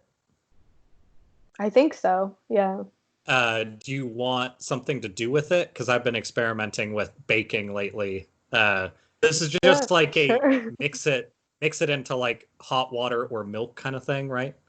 hmm Yeah. So what you can do if you make a full batch of cookies, you can take a packet and mix it into the mix. And beforehand, if you add like cinnamon and some sugar to it and like mix that up with it, it can deaden some of the like weird flavors. Hmm. But that kind of flavor and chocolate chip cookies actually work really well to like kind of stay tasty. That sounds like it would be pretty good. Yeah. And adding more dry to cookies is usually the safest thing to add. You just want to add it at the end, and that way you can make sure the consistency is still okay before you cook it. Mm. Okay. Uh, but I've done that. So my biological mom gave me a bunch of way too sweet for me green tea mixes. Uh, hmm and they're the same type of thing. And I've been making cookies with them, and they work very well for that. Ooh. Also, if you add it at the very end and kind of roll it into the dough, it'll stripe it with like a color, which is kind of nice. Uh, but you have to be careful if you do that because you want to make sure you don't leave pockets of it and then get the worst version of what you're talking about. Oh, that the green tea, that sounds like it would be really good, like in a like a tea cookie sort of thing. Mm, yeah, that'd be good. Uh, I'm making more cookies this week too, so I'm probably going to experiment with that a little bit more. Nice. We'll see how that turns out. I'm sure there will be pictures of it if it turns out well. I'm actually so I make cookies based on garbage. So like I'll go to the store and look through their discounted stuff and then decide what kind of cookies I'm gonna make. And this time I went and there were like designer chocolates that I guess had like gone out of business or something. They were being discontinued and replaced. And it's a bar that has dark chocolate, but it has like peanuts in it. And I'm gonna chop that up and add that to the cookies when I make it this time. So it has sort of like Ooh. small bits of peanut, but like darker chocolate. And then I'll have to make up for what it doesn't cover for the chocolate with, chips and stuff. But I think that'll work out. Sounds like a good experiment. Yeah, cookies are a pretty good experiment most of the time, so it's a safe bet that it will be fine, whatever it ends up being. Yeah. And I have my most recent recipe for cookies. If anybody wants to screen grab and reverse it, they can always steal my cookie recipe. Also, I forgot to mention this at the start. The reason why I look vaguely like a sad clown today is because I'm trying to figure out what I'm going to do for another video birthday. So that should be interesting. If you would like to, I think it might be on Twitch. But Oh, really? Carrie's birthday is on Friday. And she's, I think, gonna play Skyrim for us, so that sounds interesting. But if you have time, you should set it aside for some hot Carrie plays Skyrim birthday. That sounds awesome. And Yeah. anybody else who can find it on Twitch, go for it. Go for it. That's an awesome birthday. Man, that's a good idea. Okay, my birthday's coming up too. What game should I subject people to? The sky's the limit, honestly. If I had already had this Raspberry Pi setup, I definitely would have made people watch me play Word Tris for a while. I would have enjoyed that, yeah. Word Tris is fantastic too on the Super NES. It has literally sad clowns on the borders, and they're like, oh, and there's like words dropping down, and it's playing like weird carnival music. It's the best. Yeah, that sounds like prime birthday material. Uh-huh. Man, I need to I've been talking to Evan about possibly building me a computer that could actually handle streaming things, because my current setup is not a possibility. So yeah, maybe. Well, you saw when we did some I guess one-on-one streaming of Dreams, you saw the setup I used for that, and that is not a setup. It was a good workaround, though. It was a good solution. It technically worked, I guess, but it's not high quality. It was, it had its own quality. Yes. Its own kind of quality. Much like everything we do here, the quality existed. Yes. Yes. Yeah. Oh, here's a fun thing. My brother has started a podcast, and he's doing his through an app. I forget what it's called. But it's whatever app this is, it hosts your podcast on Spotify and like other places. I don't think it's on Apple Music, but okay. It somehow gets it on there for you, and in exchange you have to do like 30-second promos for them during your podcast, and you can only record in like 5-minute splits at a time, which is really 5-minute splits. What the fuck is that? What's the I don't even know. Like I haven't seen the app or what the interface is, but it was really funny because I listened to him and his friend do this first podcast, and they didn't realize that until like well halfway through the podcast. So they would go and it would just abruptly cut off that thought, and and then they would be talking about something else, and then halfway through, my brother goes, "Oh yeah, we just figured out that you can only record 5 minutes at a time," and so that sounds kind of hellish. It's a lot of hoops to jump through. Yeah. I prefer our method of doing absolutely nothing to prepare this for the. Yeah, that's what I'm talking about. Uh, How many of the shitty diatribes that I get off on would fit in a 5-minute clip? That would be not easy. 0.3. Yeah, exactly. Our episode would be me getting cut off and then coming back to us being like, a bunch. Also, I think our episodes are generally at least, at the very minimum, an hour 45, sometimes 2.5 hours long.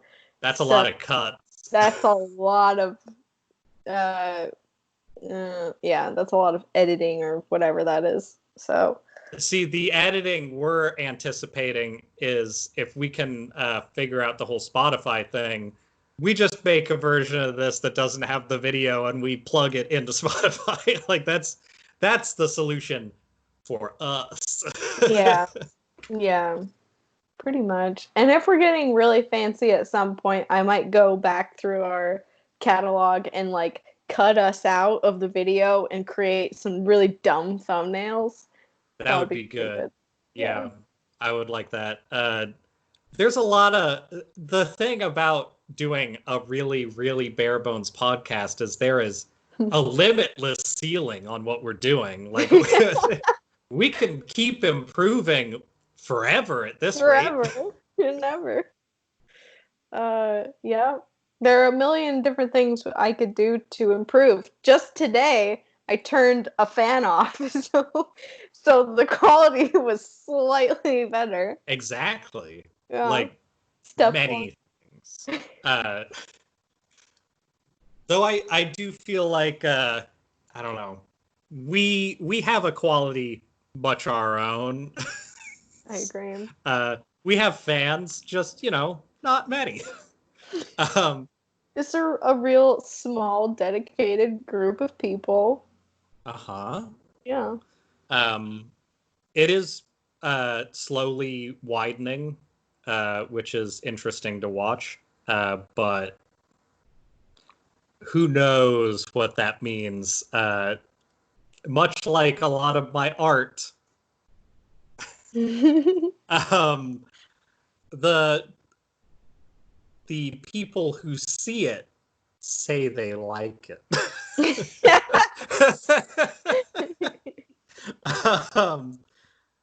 All right.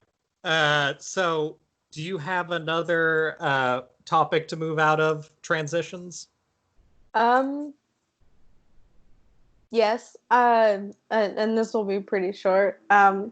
I am literally, well, I'm also incapable of doing this at the moment because I don't have the right console. But I am literally never going to play The Last of Us 1 or 2. So great decision, honestly. I've just been watching all the cutscenes on YouTube because I want to know what happens. Mm-hmm. It's been fun so far. I think I have. I think maybe I'm probably halfway through the second one right now. Okay. So, yeah, it's interesting. I don't want to spoil anything for people who actually are going to play it, but I'm glad I have the opportunity to know what people are talking about without having to put in any of the work. Yep. A lot of very highly produced games. That's a good way to actually work with them. Yeah, because I feel like for my friend groups at least, there's enough people who are talking about it where I think I need to know who these people are and what their deal is, but I'm not interested in doing that. Also, these games just seem so incredibly long, and that's probably just a product of my brain's been destroyed by like TikTok and Vine and all this shit. So anyway. There are video games in existence that I have spent over 100 hours on. So like even from that perspective, what you do in the Last of Us games, they're long. They're too much. The so I played the first one. The first one, I spoilers are not a thing. Nobody at this point has not played the first one, watches this, and hungers for it. So I think we're in the clear on that. You were warned. Yeah. So I guess stop here if you're not wanting Last of Us 1 to be spoiled. Uh, so the main thing that I this is indicative of the Last of Us like fandom, I think. The fact that there are giraffes at the end of the first game became the like what a wild and wonderful world this is for a lot of people, which is crazy to me because that whole game's actual like interaction is hiding behind desks and hiding behind like toppled over pillars or logs and shit, Yeah. waiting for big burly men or big burly fungal zombies to be close enough to kill to not alert everyone else, and then a cutscene happens every like couple of hours. Like that's the whole game. Yeah, The seems My like. favorite thing about the first game is that you collect like scissors and pieces of cloth and alcohol and stuff to like craft everything. And so, say this is a crafting item, you'll have a character who's like sitting behind something and they just go, huh. And it like disappears from where it is. So you'll just be like within a radius of these things and they'll just go, huh, huh, huh, huh, huh, and they'll disappear and then you'll have them in your inventory. That to me That's pretty was good. the best part of that game. The rest of it is just sort of like a lot of media that people really like, but they haven't read The Road. It's The Road again, but this time the kid is a little girl instead of a little boy. That's like the difference. And the fungal zombies, I think, are a really interesting idea. The like cordyceps as a human Yeah. like virus works pretty well for like a horror element, but uh, all of the stuff with the fireflies and all the stuff with the like uh, trying to get a cure and all that kind of stuff, and kind of reducing it down and down throughout the story of the first one to be like, you know what, nothing's gonna fix this, and that's sort of where you end up. But it's like, but we love each other, maybe. Like that's sort of like, I don't Mm, know. It's yeah. honestly, it is in a lot of ways the Road fan fiction where they went at the end of this. I would like it to end better because the end of the Road, the character who would be Joel is killed, and the character that would be Ellie is taken by a group of people, and you're left with sort of the thought of like, is is this character's life going to get better, or should I just believe everything I've read to this point that nothing is better? And instead of it being the Roads ending, it has that ending, but Joel isn't dead and he goes and takes the kid back. That's the difference. And Hmm. I think that it's sort of insincere to say that media doesn't always borrow ideas from each other and make these stories over and over, but I do, like I've said in the past, I do think if this weird sort of like apocalypse porn is your preference of media, you should really read The Road, because it's like what people have been remaking in The Walking Dead and The Last of Us and all of these things forever.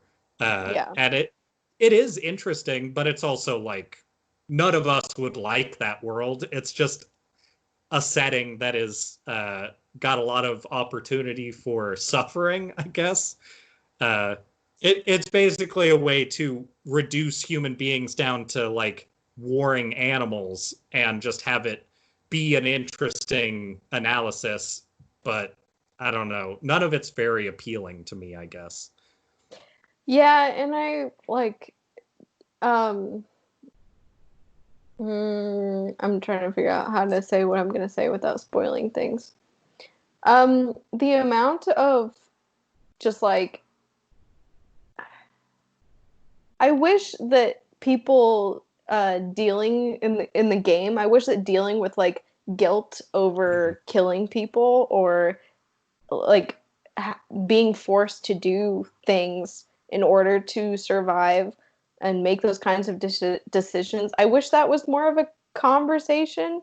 It Yeah, seems like maybe it's I haven't played the game. I just watched the cutscenes, so maybe if I played the game, it would be. But it seems like they just kind of all of the characters are like, you do what you have to do to stay alive, and like I don't know. It just feels like there's a more emotional component there that could be brought up for more interesting conversation, other than just right. like, okay, we get it. They have to be violent in order to survive, but why can't we see them kind of struggle with that?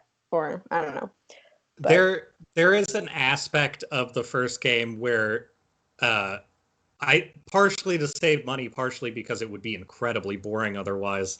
The characters will talk to each other outside of cinematics as they're doing stuff. mm-hmm. So a lot of the emotional growth that happens is like you get a prelude to it through the actions you're doing. Like it'll be we have to push this car out of the way, and it'll be like a building our like compatibility moment for the characters, or like Right. Yeah. somebody will die in a part of the game that isn't in a cutscene, and you'll see it happen, and they'll be like, "Here's what I think about that happening." But it really is kind of just those cut. You can watch those cutscenes and get it. Like, uh, they rely way too much on that first cutscene from the first game of like, uh, so in the thing you're watching, I assume they would show the beginning where the male lead's daughter is like shot by accident, essentially, during an outbreak, like the initial outbreak of everything. Mm-hmm. Yeah. Um, I watched two. I so the video that I watched of the first one just had the cutscenes, but uh the series that I'm watching that has the cutscenes from the second one also includes a lot of the dialogue like during the okay, game. So it's like 10 hours long. right. So yeah. Uh, so the initial scene from the first one of the like the inciting moment for the male lead, that has a section where as the daughter you start the game as her and you walk around the house basically.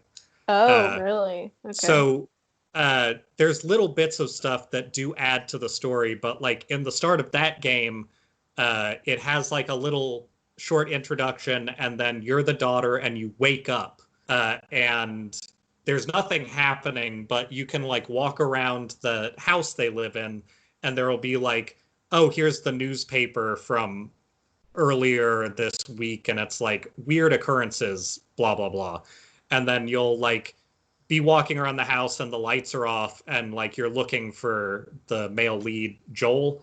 Yeah, you're looking for Joel, and like things are like getting kind of eerie, and it's not a huge house, but it's like big enough to be like, I should have found my dad by now. And you're also playing as like a 12-year-old girl in a like sleep outfit, so you're not feeling the most protected, Mm-hmm. and you're like walking around the kitchen and stuff. And then I think there's something that's like you hear a gunshot in the distance or something. So there's like a lead in, and then it gets to the part where the cinema part starts up and he like busts in the door. So that stuff does add to it, and I'm sure that the one that's going over the second game is showing more of that kind of stuff.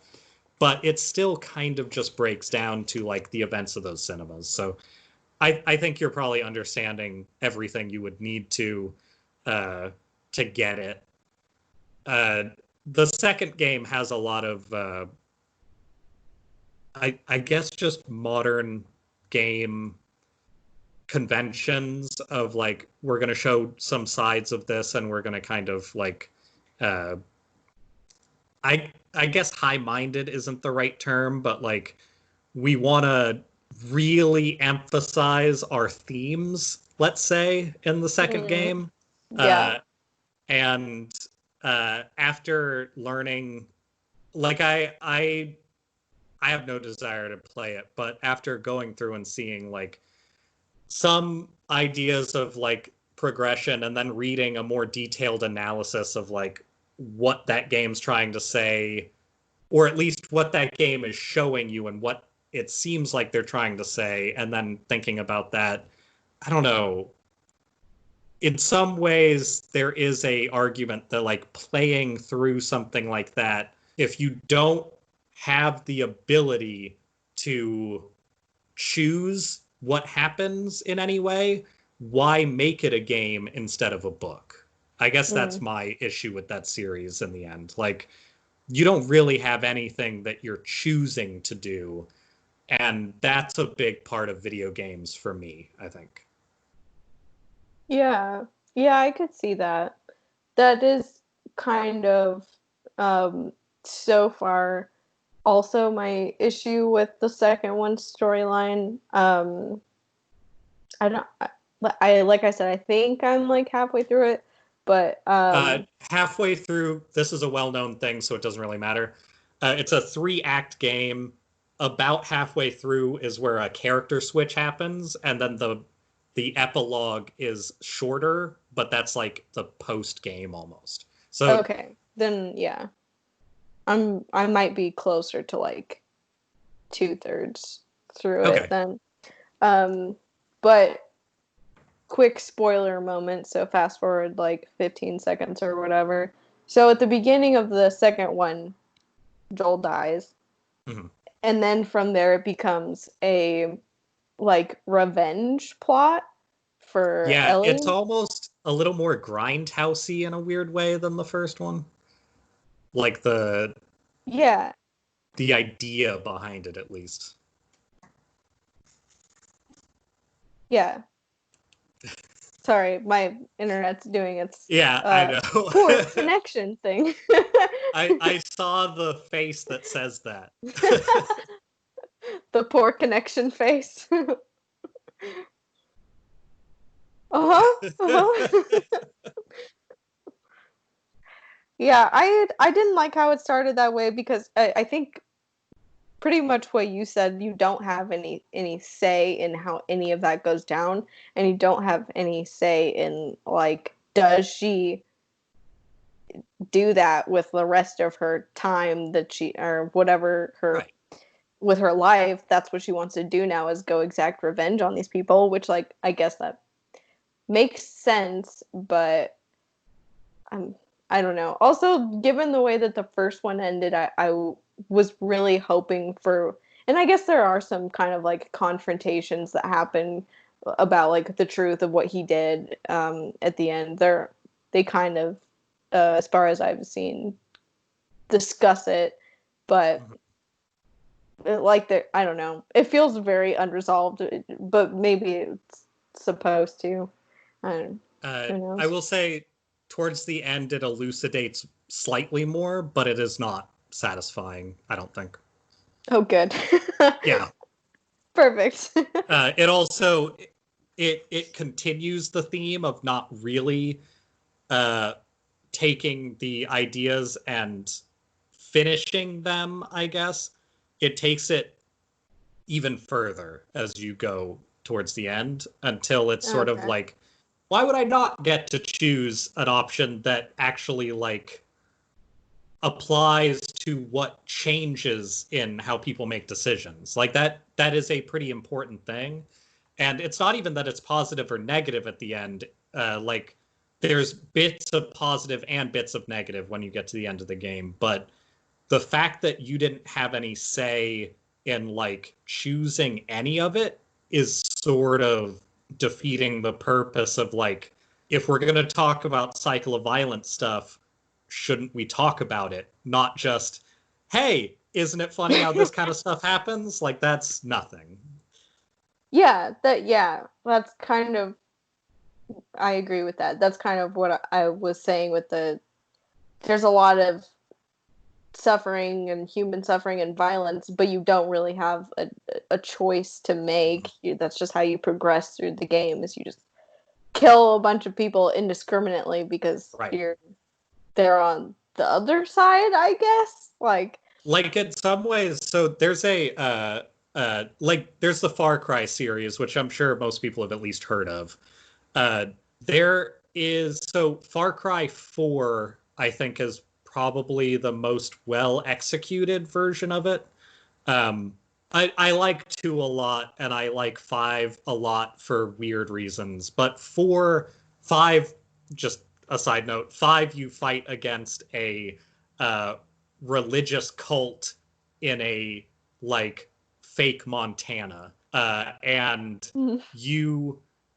it's weird. You're a police cadet who then turns into a vigilante. So it's like everything I kind of hate about like policing versus everything I kind of hate about religion, and taking all of the good people and just saying, they're not in here.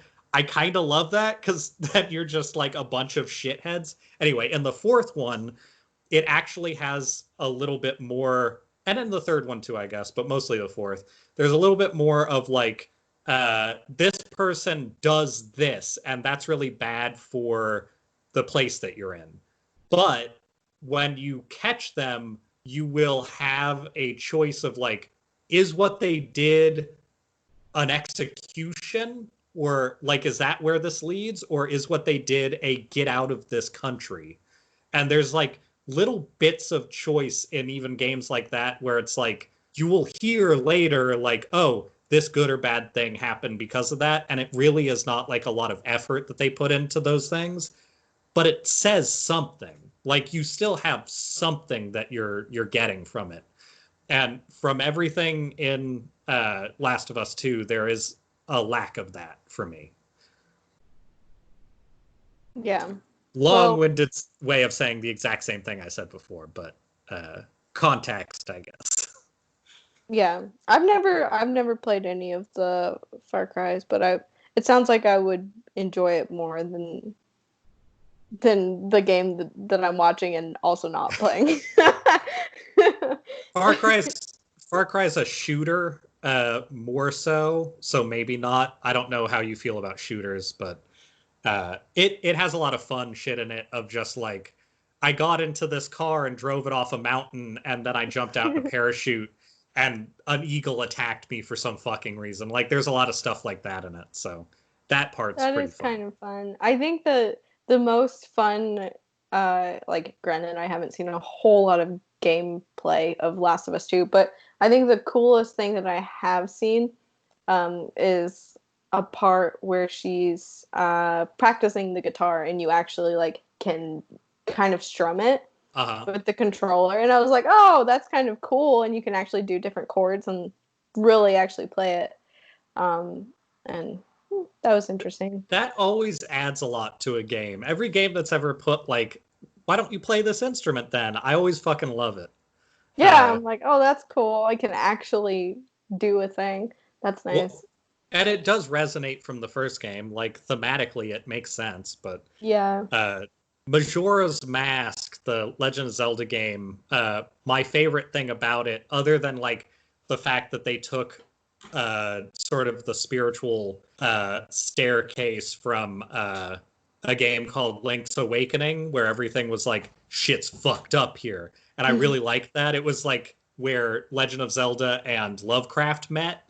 They kind of continued that into Majora's Mask. And in that game, you put on like 4 different masks over the course of the game. And then you have just you.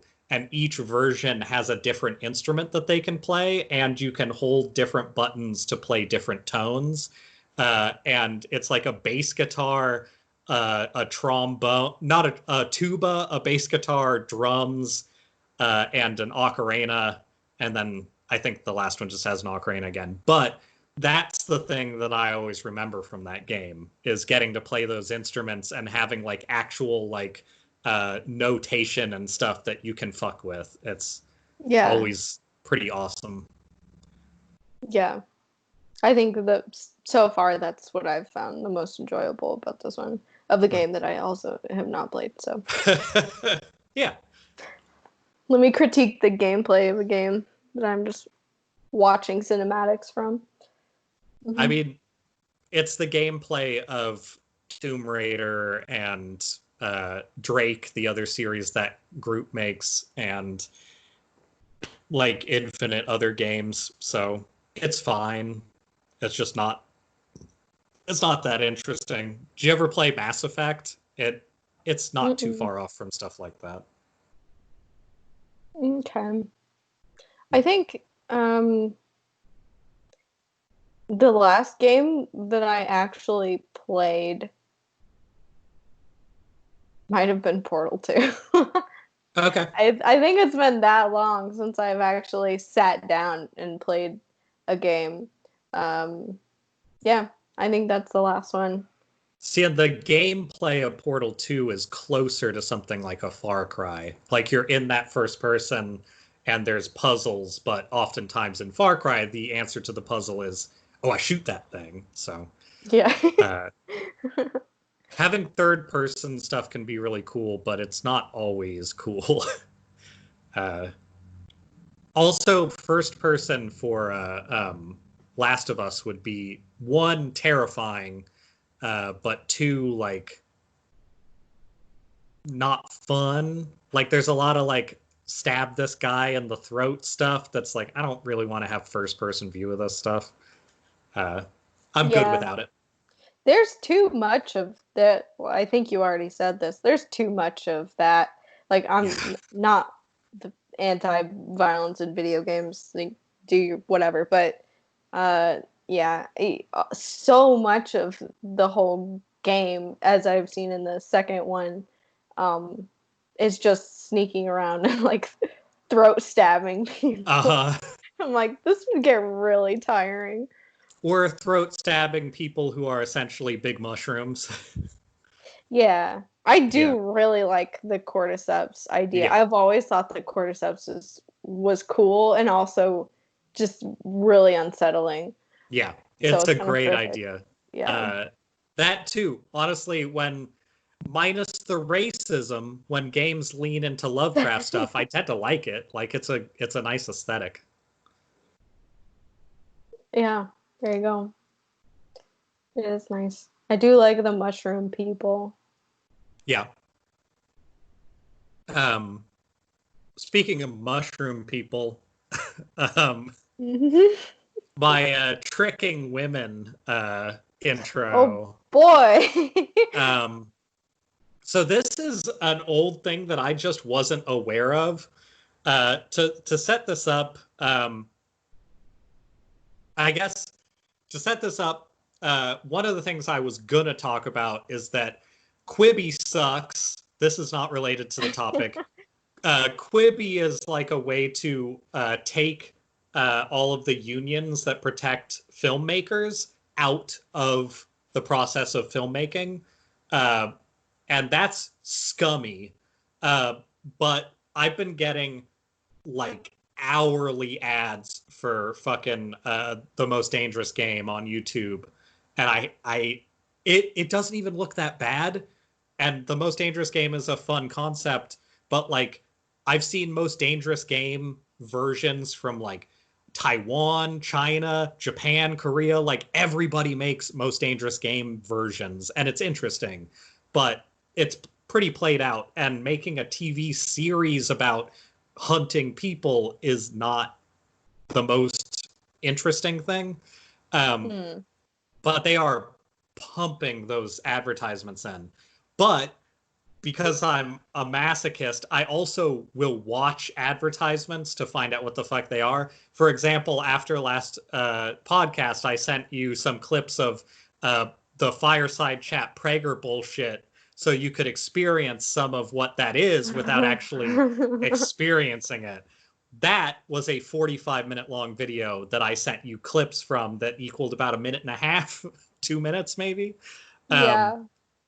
What in those clips he talks about how he's colorblind and blood blind. He talks about how racism is fake. He talks about how colleges recruit essentially Antifa terrorists in a roundabout way. Lots of fun stuff. Good stuff. Good thoughts in there. Good thoughts all around. So I'm not a stranger to watching these terrible advertisements. I watched a fucking like 15-minute long thing the other day about Ben Shapiro saying that a college campus saying the students there saying we don't really want Ben Shapiro here because he talks about like white nationalist propaganda, and then a small group of students saying, well, we want him here, and that being turned into a like stand against tyranny moment for him because he went there anyway.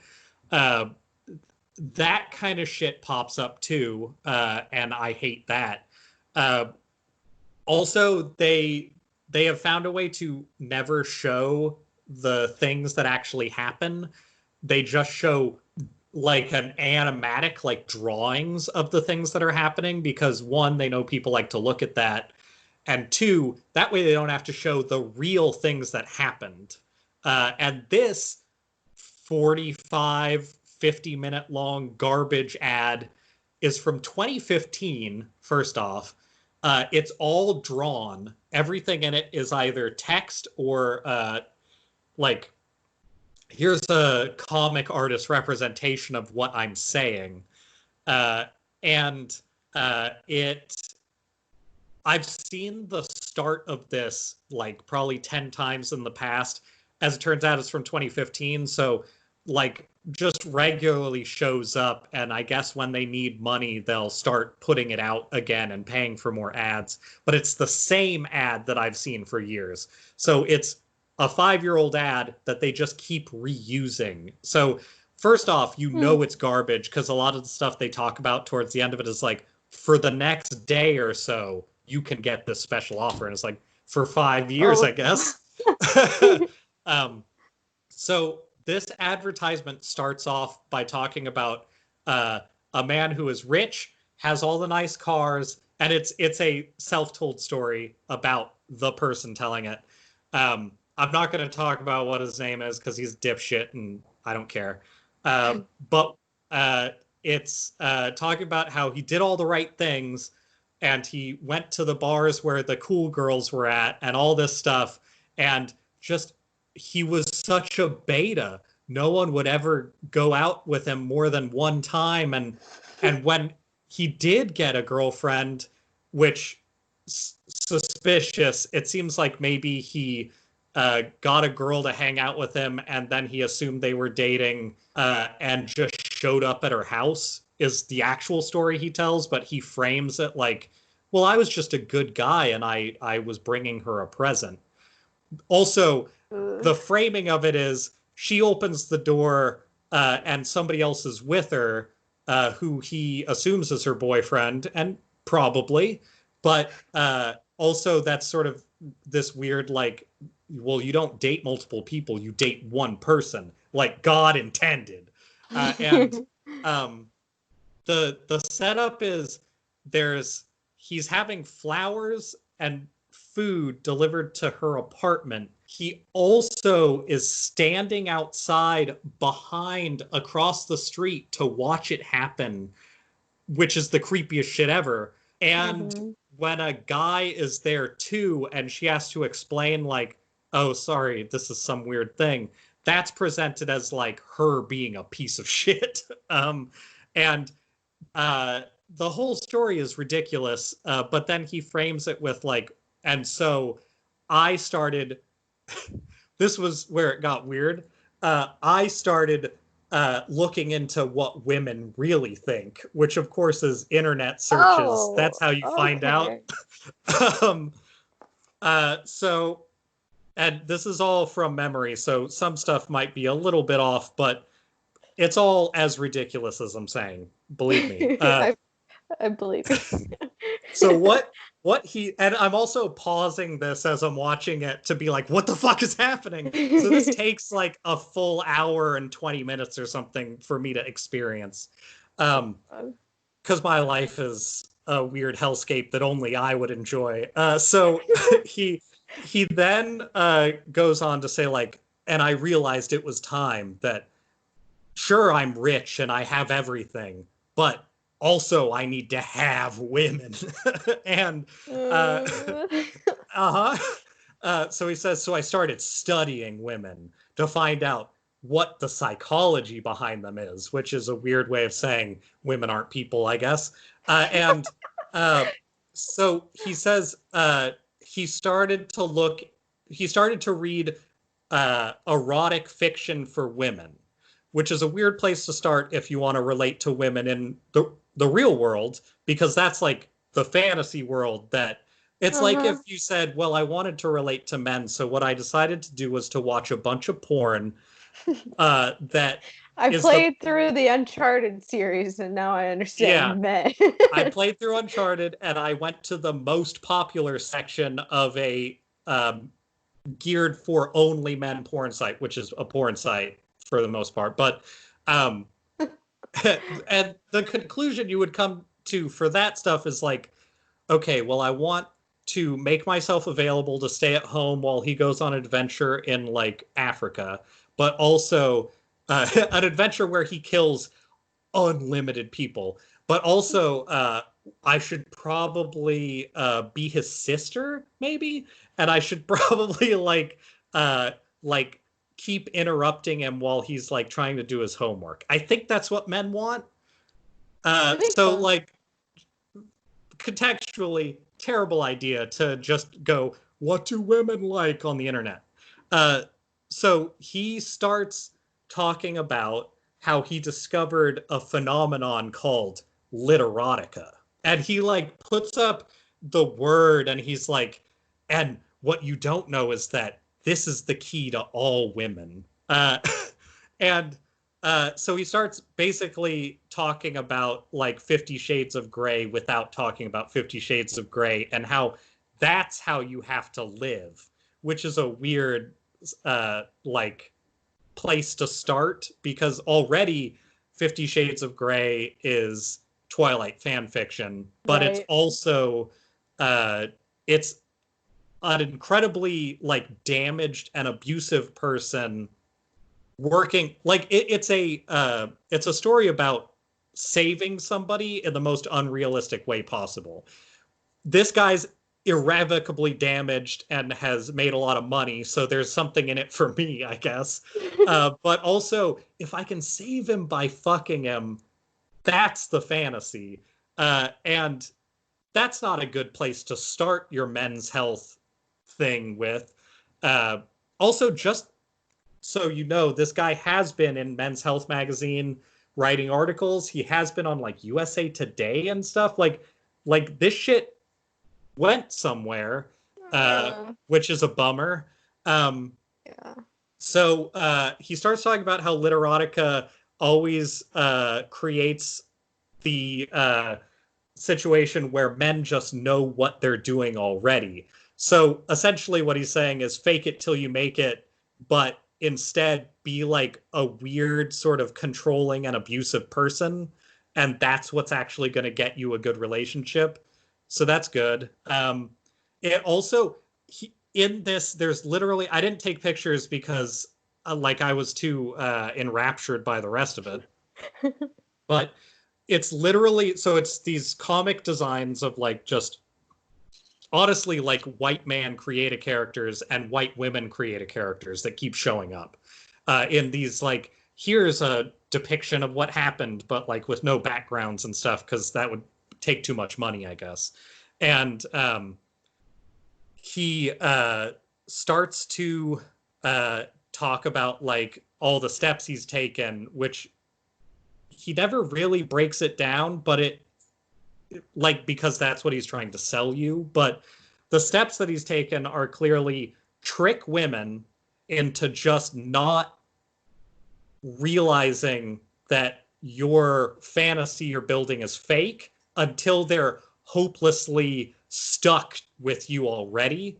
And he even talks about how he used these ideas, and whether this is real or not, it's gross. He used these ideas, got a friend of his who already was dating somebody else to like him more. And then when he realized that that made her too clingy when she left that guy to be with him, he dumped her because that's unhealthy.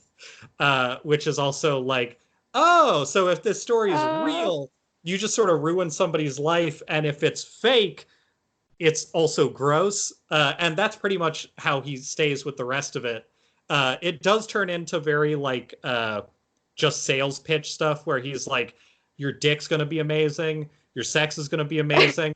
He literally says like, What? and believe me, when you start trying out this method, and I haven't said that the method is called the girlfriend activation system, which, if you're familiar with Always Sunny, is basically from the same time period and the exact same idea as the Dennis system. So I assume one influenced the other, but I don't know which. Did you watch that clip I sent you about the Dennis system? Mm-mm. Okay, so it just goes over like his like this character's really scummy way of getting women, which is essentially the exact same thing. I realized after I went and watched that clip, it seems like it's a pro Dennis system clip, which is a fake thing about how to abuse women. They cut out the parts of that clip where he does the crazy shit and just has it describing it and showing the clips where he's successful. For reference, this is just to amend what I did. For reference, in the middle where he says like make her scared without you, and it clips to like the people asking him questions. What actually happens in the middle there is it shows a clip of him and the actress who plays the girl he's after, I think, is his actual wife, which is pretty funny. But he calls her up from a payphone and says, "You're gonna die tonight," and that's like part of the joke is that he's like insinuating that without somebody there to protect her, she's going to be attacked. Yeah. And that way he can do all the things he wants to do to like abuse this person in the first place. But much in the same way that video cuts out all the terrifying parts, this ad cuts out all the terrifying parts of what this guy is suggesting. He also gets straight up into like phrenology of women, where he is showing a woman and like the way their brain works to you, which is one, not real science, but two, incredibly creepy.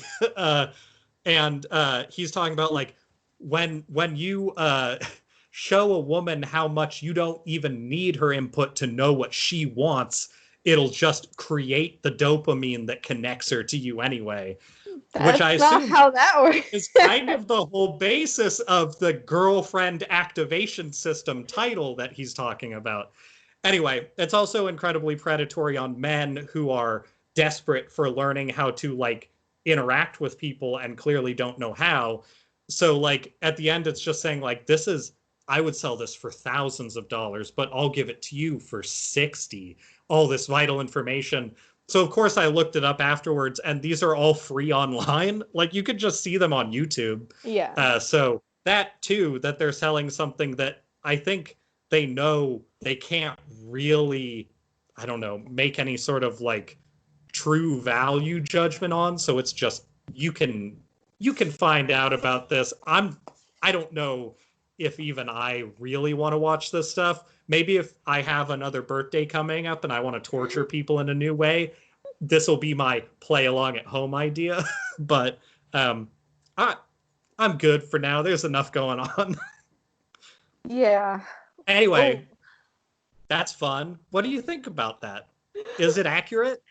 It's so deeply creepy. All of it. Yeah. I don't know. I mean, so many parts of it are real gross, but just the idea of Mm, All of all it. of it. I don't know. I'm trying to pick out a part to talk about, but I don't know.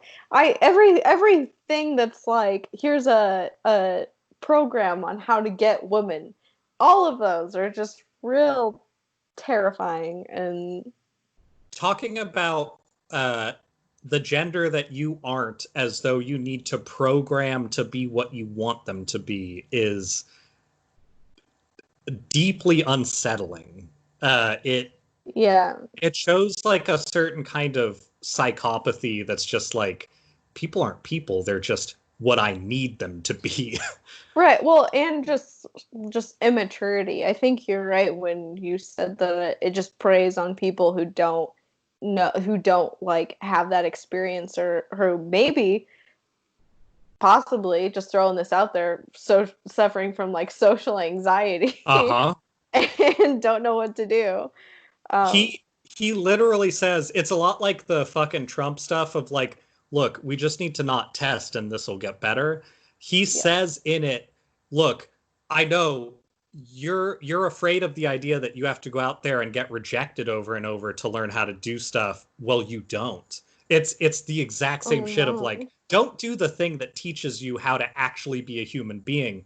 Just do what I tell you to do and treat people like weird objects that you should control. Yeah. Mm, that's really unfortunate. Yeah, but I do agree with the thesis. You have to trick women. We do like to be tricked. That's Yeah, like yeah, yeah, yeah, number yeah. one on my list of things. I It's love to be important. tricked. Most people feel more comfortable with a person when they get tricked by them, I feel. I mean, that's why my relationship has lasted so long, is because I'm constantly worried that I'm about to be tricked. Yeah, yeah, it's that inconsistency and fear that really keeps you Yeah, there. really solidifies things, the constant instability of my relationship.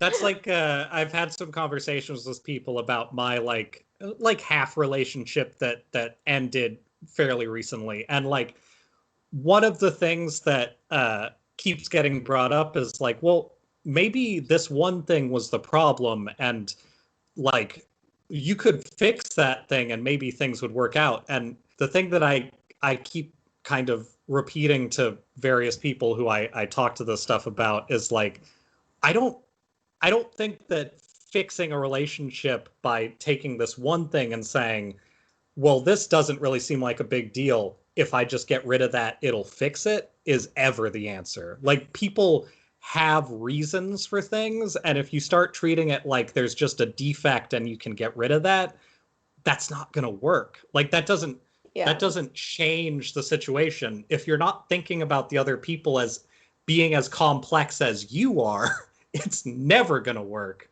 Like, that's kind of the whole secret is I'm writing a book called The Secret. uh, the whole secret is you aren't uniquely complex. Full stop. Oh It's a really shit. short book. So, uh, And normally Jesse would charge thousands of dollars for this advice, normally, but for today only, you can get it. normally this would be $1,300. Today, just send me 60. That's enough. Oh, uh, I haven't even gotten to laser Bigfoot. oh man, a um, week. Uh, yeah, it has been a weirdly long week. We were talking about that earlier. It's true. This is indeed true. Uh, I so you got the gist of that whole thing. Um, Moving on. people are crazy. I don't know. There's other stuff in the world. One of the other things in the world is that like a week and a half ago, last podcast on the left that's now a Spotify exclusive in case you didn't know where it went. That show did a episode about the tall white aliens, which is way too complex for me to get into as like an idea. It's also, of course, a bunch of shit, but it's very fun shit. And uh, they mention in that episode a movie called Walking with the Tall Whites that a guy who like has no personality is the main focus of. We watched that movie last Friday, and it's fucking crazy shit. It is it is a if you want to watch Walking with the Tall Whites, it is a simulator of having a grandpa that was like in Korea. That's like what it is. It is an old man who talks like he talks like this about all the experiences that he had, and it's the same speech no matter what he's talking about, and a lot of what he talks about in the middle is aliens, and the aliens are like obviously made up shit. Like it is more obvious than most of just like he was it's almost all takes place while he's actively doing military work, but it's like not military work that is the kind of thing you would think. It's military work that's like being a weatherman, and he'll be like, and it's also not ships. It's him being like, so I was at the weather station, or rather, I was at the weather station and I saw a young girl running up through the desert, but it wasn't a young girl. It was actually a white alien that was really short. And then I saw another taller white alien that kind of looks like Jesus. And they run out of the brush. And I was like, these aren't people. So I kind of backed up a little, and then they were like, you're cool. Forget you saw this, but I didn't forget it. I was actually remembering a lot of it, and they were worried about that, but then they liked me because I was cool. That is for an hour and a half what you are watching, and most of it is just him on screen talking about it, and it is crazy. It felt like it was 4 hours long. Yes, you should look up Walking with the Tall Whites and tell me what this guy. He is somebody's grandpa. That is all this is. But the most exciting part of the story is when he talks about meeting his wife. And this was before I learned about the girlfriend activation system, but it is weirdly similar to some of that shit. Oh no. In desperation, not in psychopathy. So at least there's that. That's good. Okay. If anything, it's proof that you don't have to be fucking sociopathic to meet people. Do you have some nice information for us? I'm looking up this man's face. Yep. Yeah, I think that's about. Are there any clips that you can play for us of him talking? Because it is a cadence. Yeah, let's hop on YouTube. This is the YouTube song. We're going on YouTube now. YouTube is happening on a phone, and we're still here waiting for the YouTube clip. Did you find it? Okay, I think I found it. Okay, yeah. Excellent. This is the trailer. The trailer actually features his wife more than him, I think, but it should Really? still have him. Project Unity. That sounds I came into the computer room promising. and he shut the screen real fast. And I said, That's a really good opening. Yeah. Writing memoirs for our grandchildren for the past 18 years without telling me about it. Cool story. Maybe she's not in the memoirs. That's him. And it comes down to a showdown of how many different types of psychological defenses do you have. You probably don't realize how much humans depend on each other to validate their experience. Do you see what I see? And many humans It sounds like his cadence is very similar to Pooh Bear. He is totally like a human Pooh Bear. It's a lot. Do you see what I see? So that is a clip that is clearly chosen to make it sound like he is talking about stuff that is interesting too. He is not. I need to. I am covertly looking up a piece of this to see if I can. This is me covertly looking something up.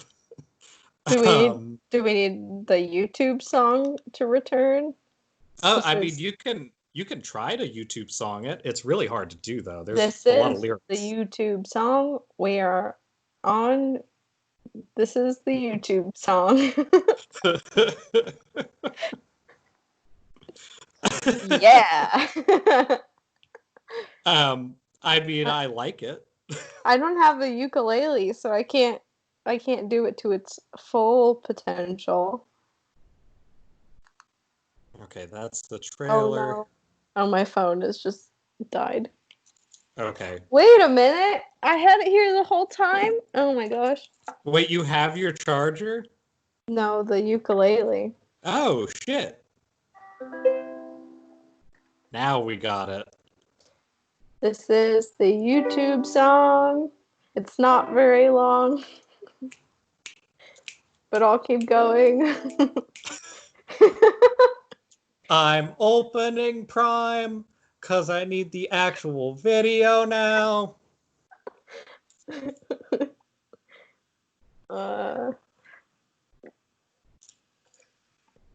it's still going. You know, in the future, people are going to be like, what was your best podcast, though? And we're going to be like, I think the one where we looked up a bad movie for like 5 minutes. And during it, we just kind of like said shit that nobody wanted to hear. Just a solid 3 minutes of dead air. This is the part where people get to go like take the chance of yeah, it has some music. Okay. Choice tunes. This looks like the right spot to start talking about aliens. And there was a lot of static on the line. And it seemed like somebody was listening in. Of course, the guy was talking, my friend who I was talking to at Nellis, noted the static too. So we hung up, and with my hand still on the phone, I looked out straight north where the theodolite was just a little bit to the left, and standing out there, just this side of the theodolite, just standing there in an ordinary nylon-type ski suit kind of thing with boots, and she was obviously listening to what I'd been saying on the telephone. How was that obvious? I don't know. She was obviously very intently listening. The bright sunlight reflected off her white suit. The sunlight was so bright that it hurt my eyes. The sunlight was so bright that it hurt my eyes. And therefore the light. Why is he telling this story like Pooh Bear? He sounds. Okay.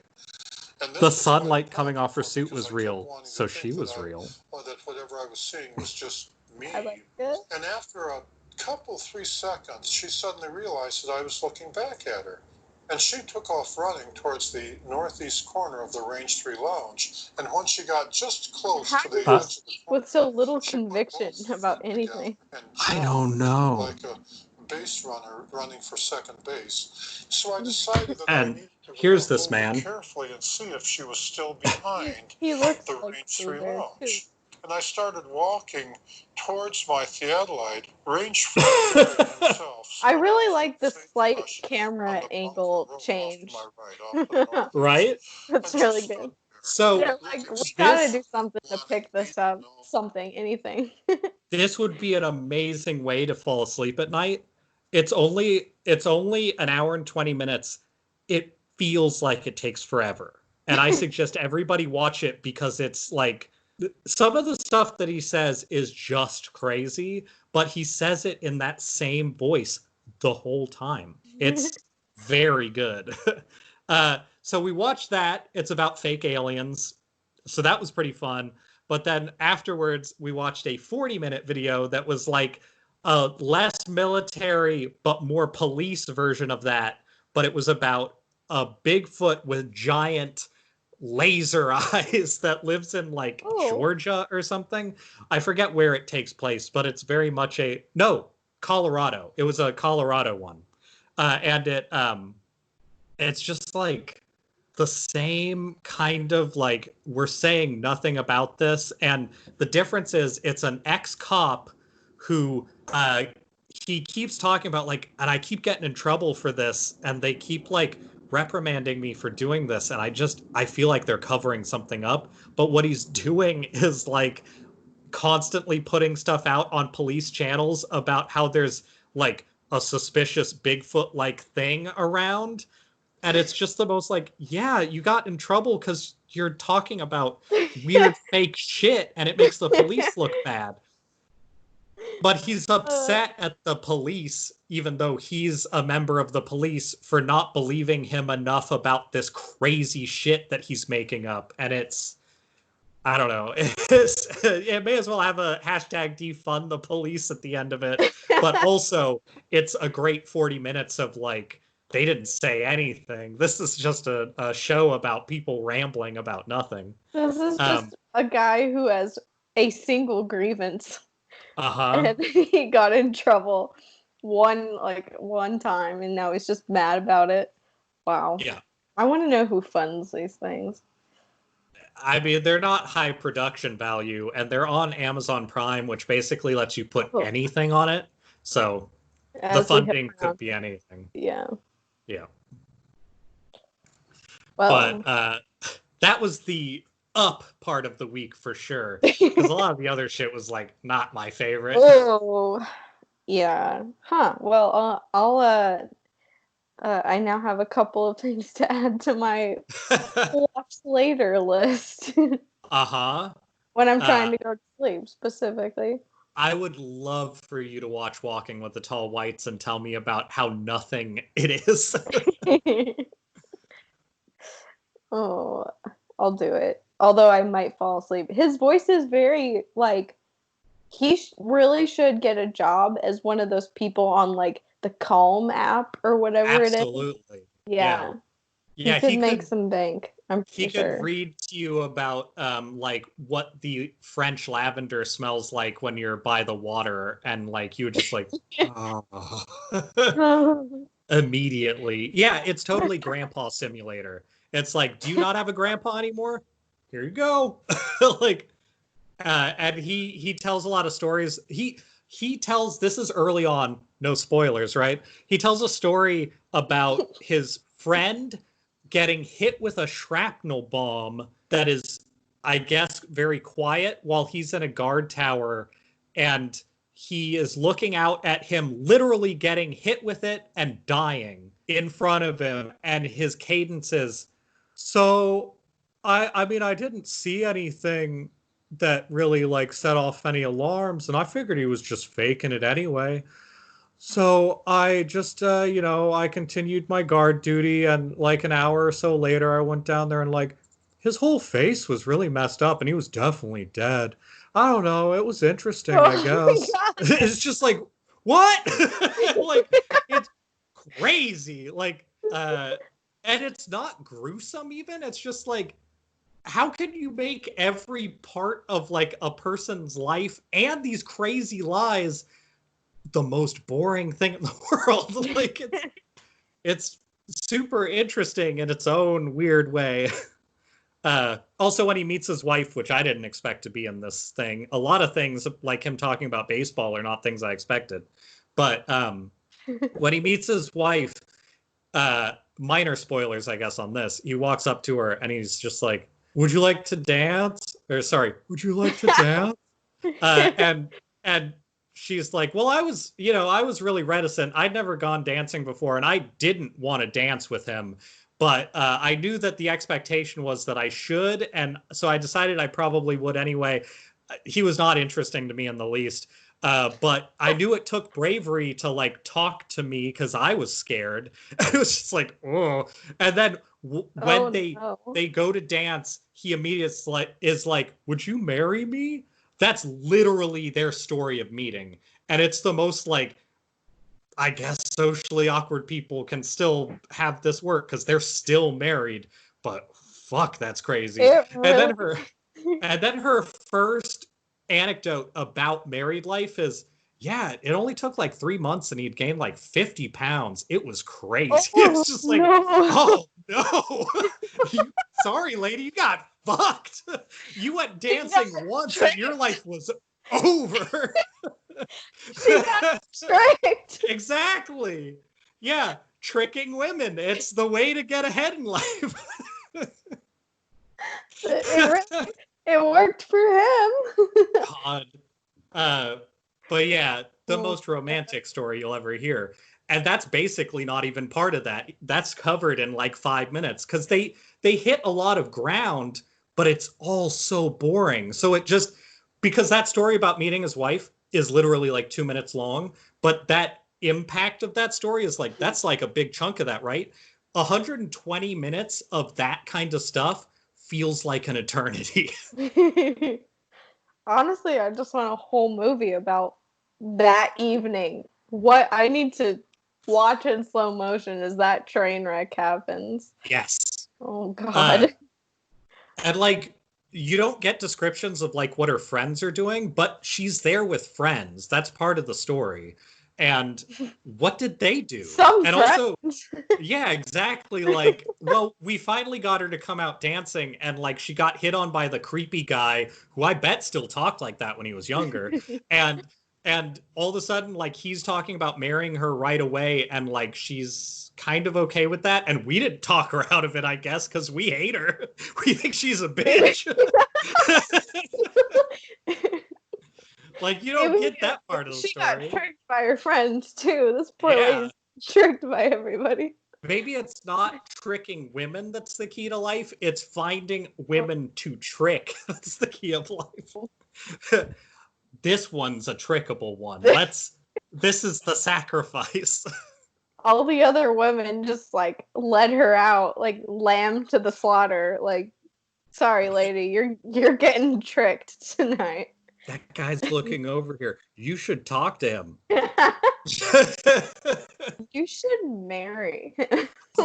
She's doing it. We don't have to worry about that guy at all. Oh, God. I've been waiting. I was wondering how long it would take before the tomato was devoured.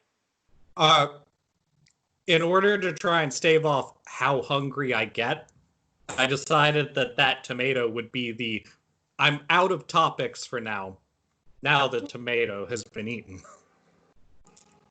That's a good idea. Yeah. I mean, I'm long-winded as it is, so giving myself a reward for stopping talking seems like the best way to go.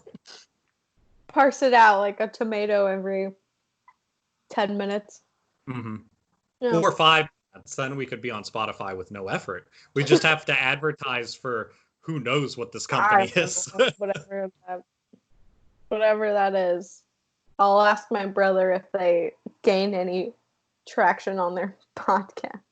Yeah, it'd be interesting to hear what their experience is with that, at least.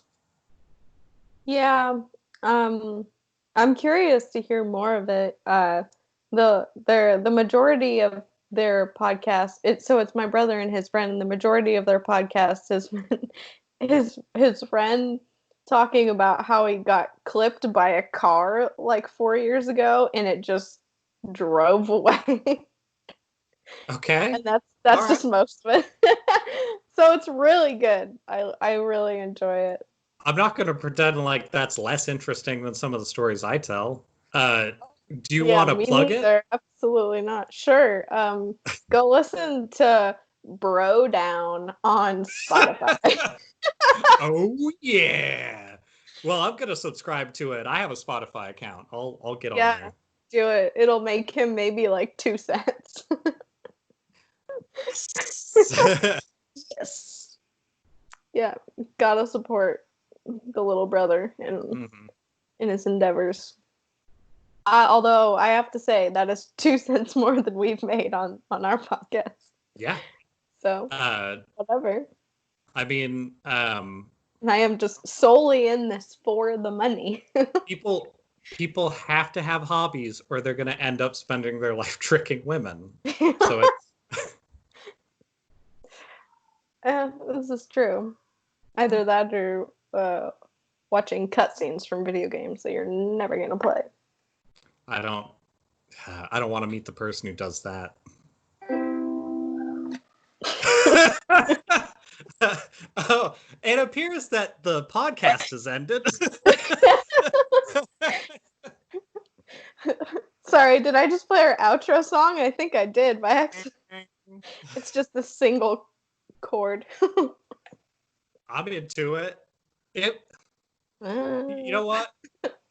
If anybody wants to tell us what we should do, they're welcome to. We probably won't listen, but we would be excited to hear from you. Should our intro and outro just be one of us plays the intro and one of us plays an outro of random sounds? Ooh. I do it. I have something to play. Mm-hmm. I like that. That's cool. Yeah. We'll open this up to discussion amongst our large fan base. Yes. Tell us what you want to hear in intros and outros. What email should they send those opinions to? You should send your opinions to it's this week's podcast at gmail.com. That's all one word. It's Yes. this week's podcast at gmail.com. Mm-hmm. And yes. We also have an Instagram, which is at Vegeta42069. Nice. Yeah, and we post some stuff there. Yeah. Occasionally. So You'll see related images to our conversations usually. Yeah, more or less.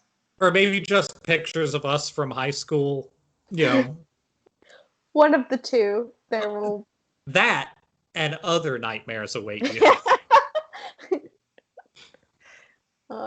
Yes. Well, I feel a bejabbers in the wind. Also, I'm holding my roommate hostage from making noise, which I feel bad about. Sorry, Nick. Be gone. Thoughts.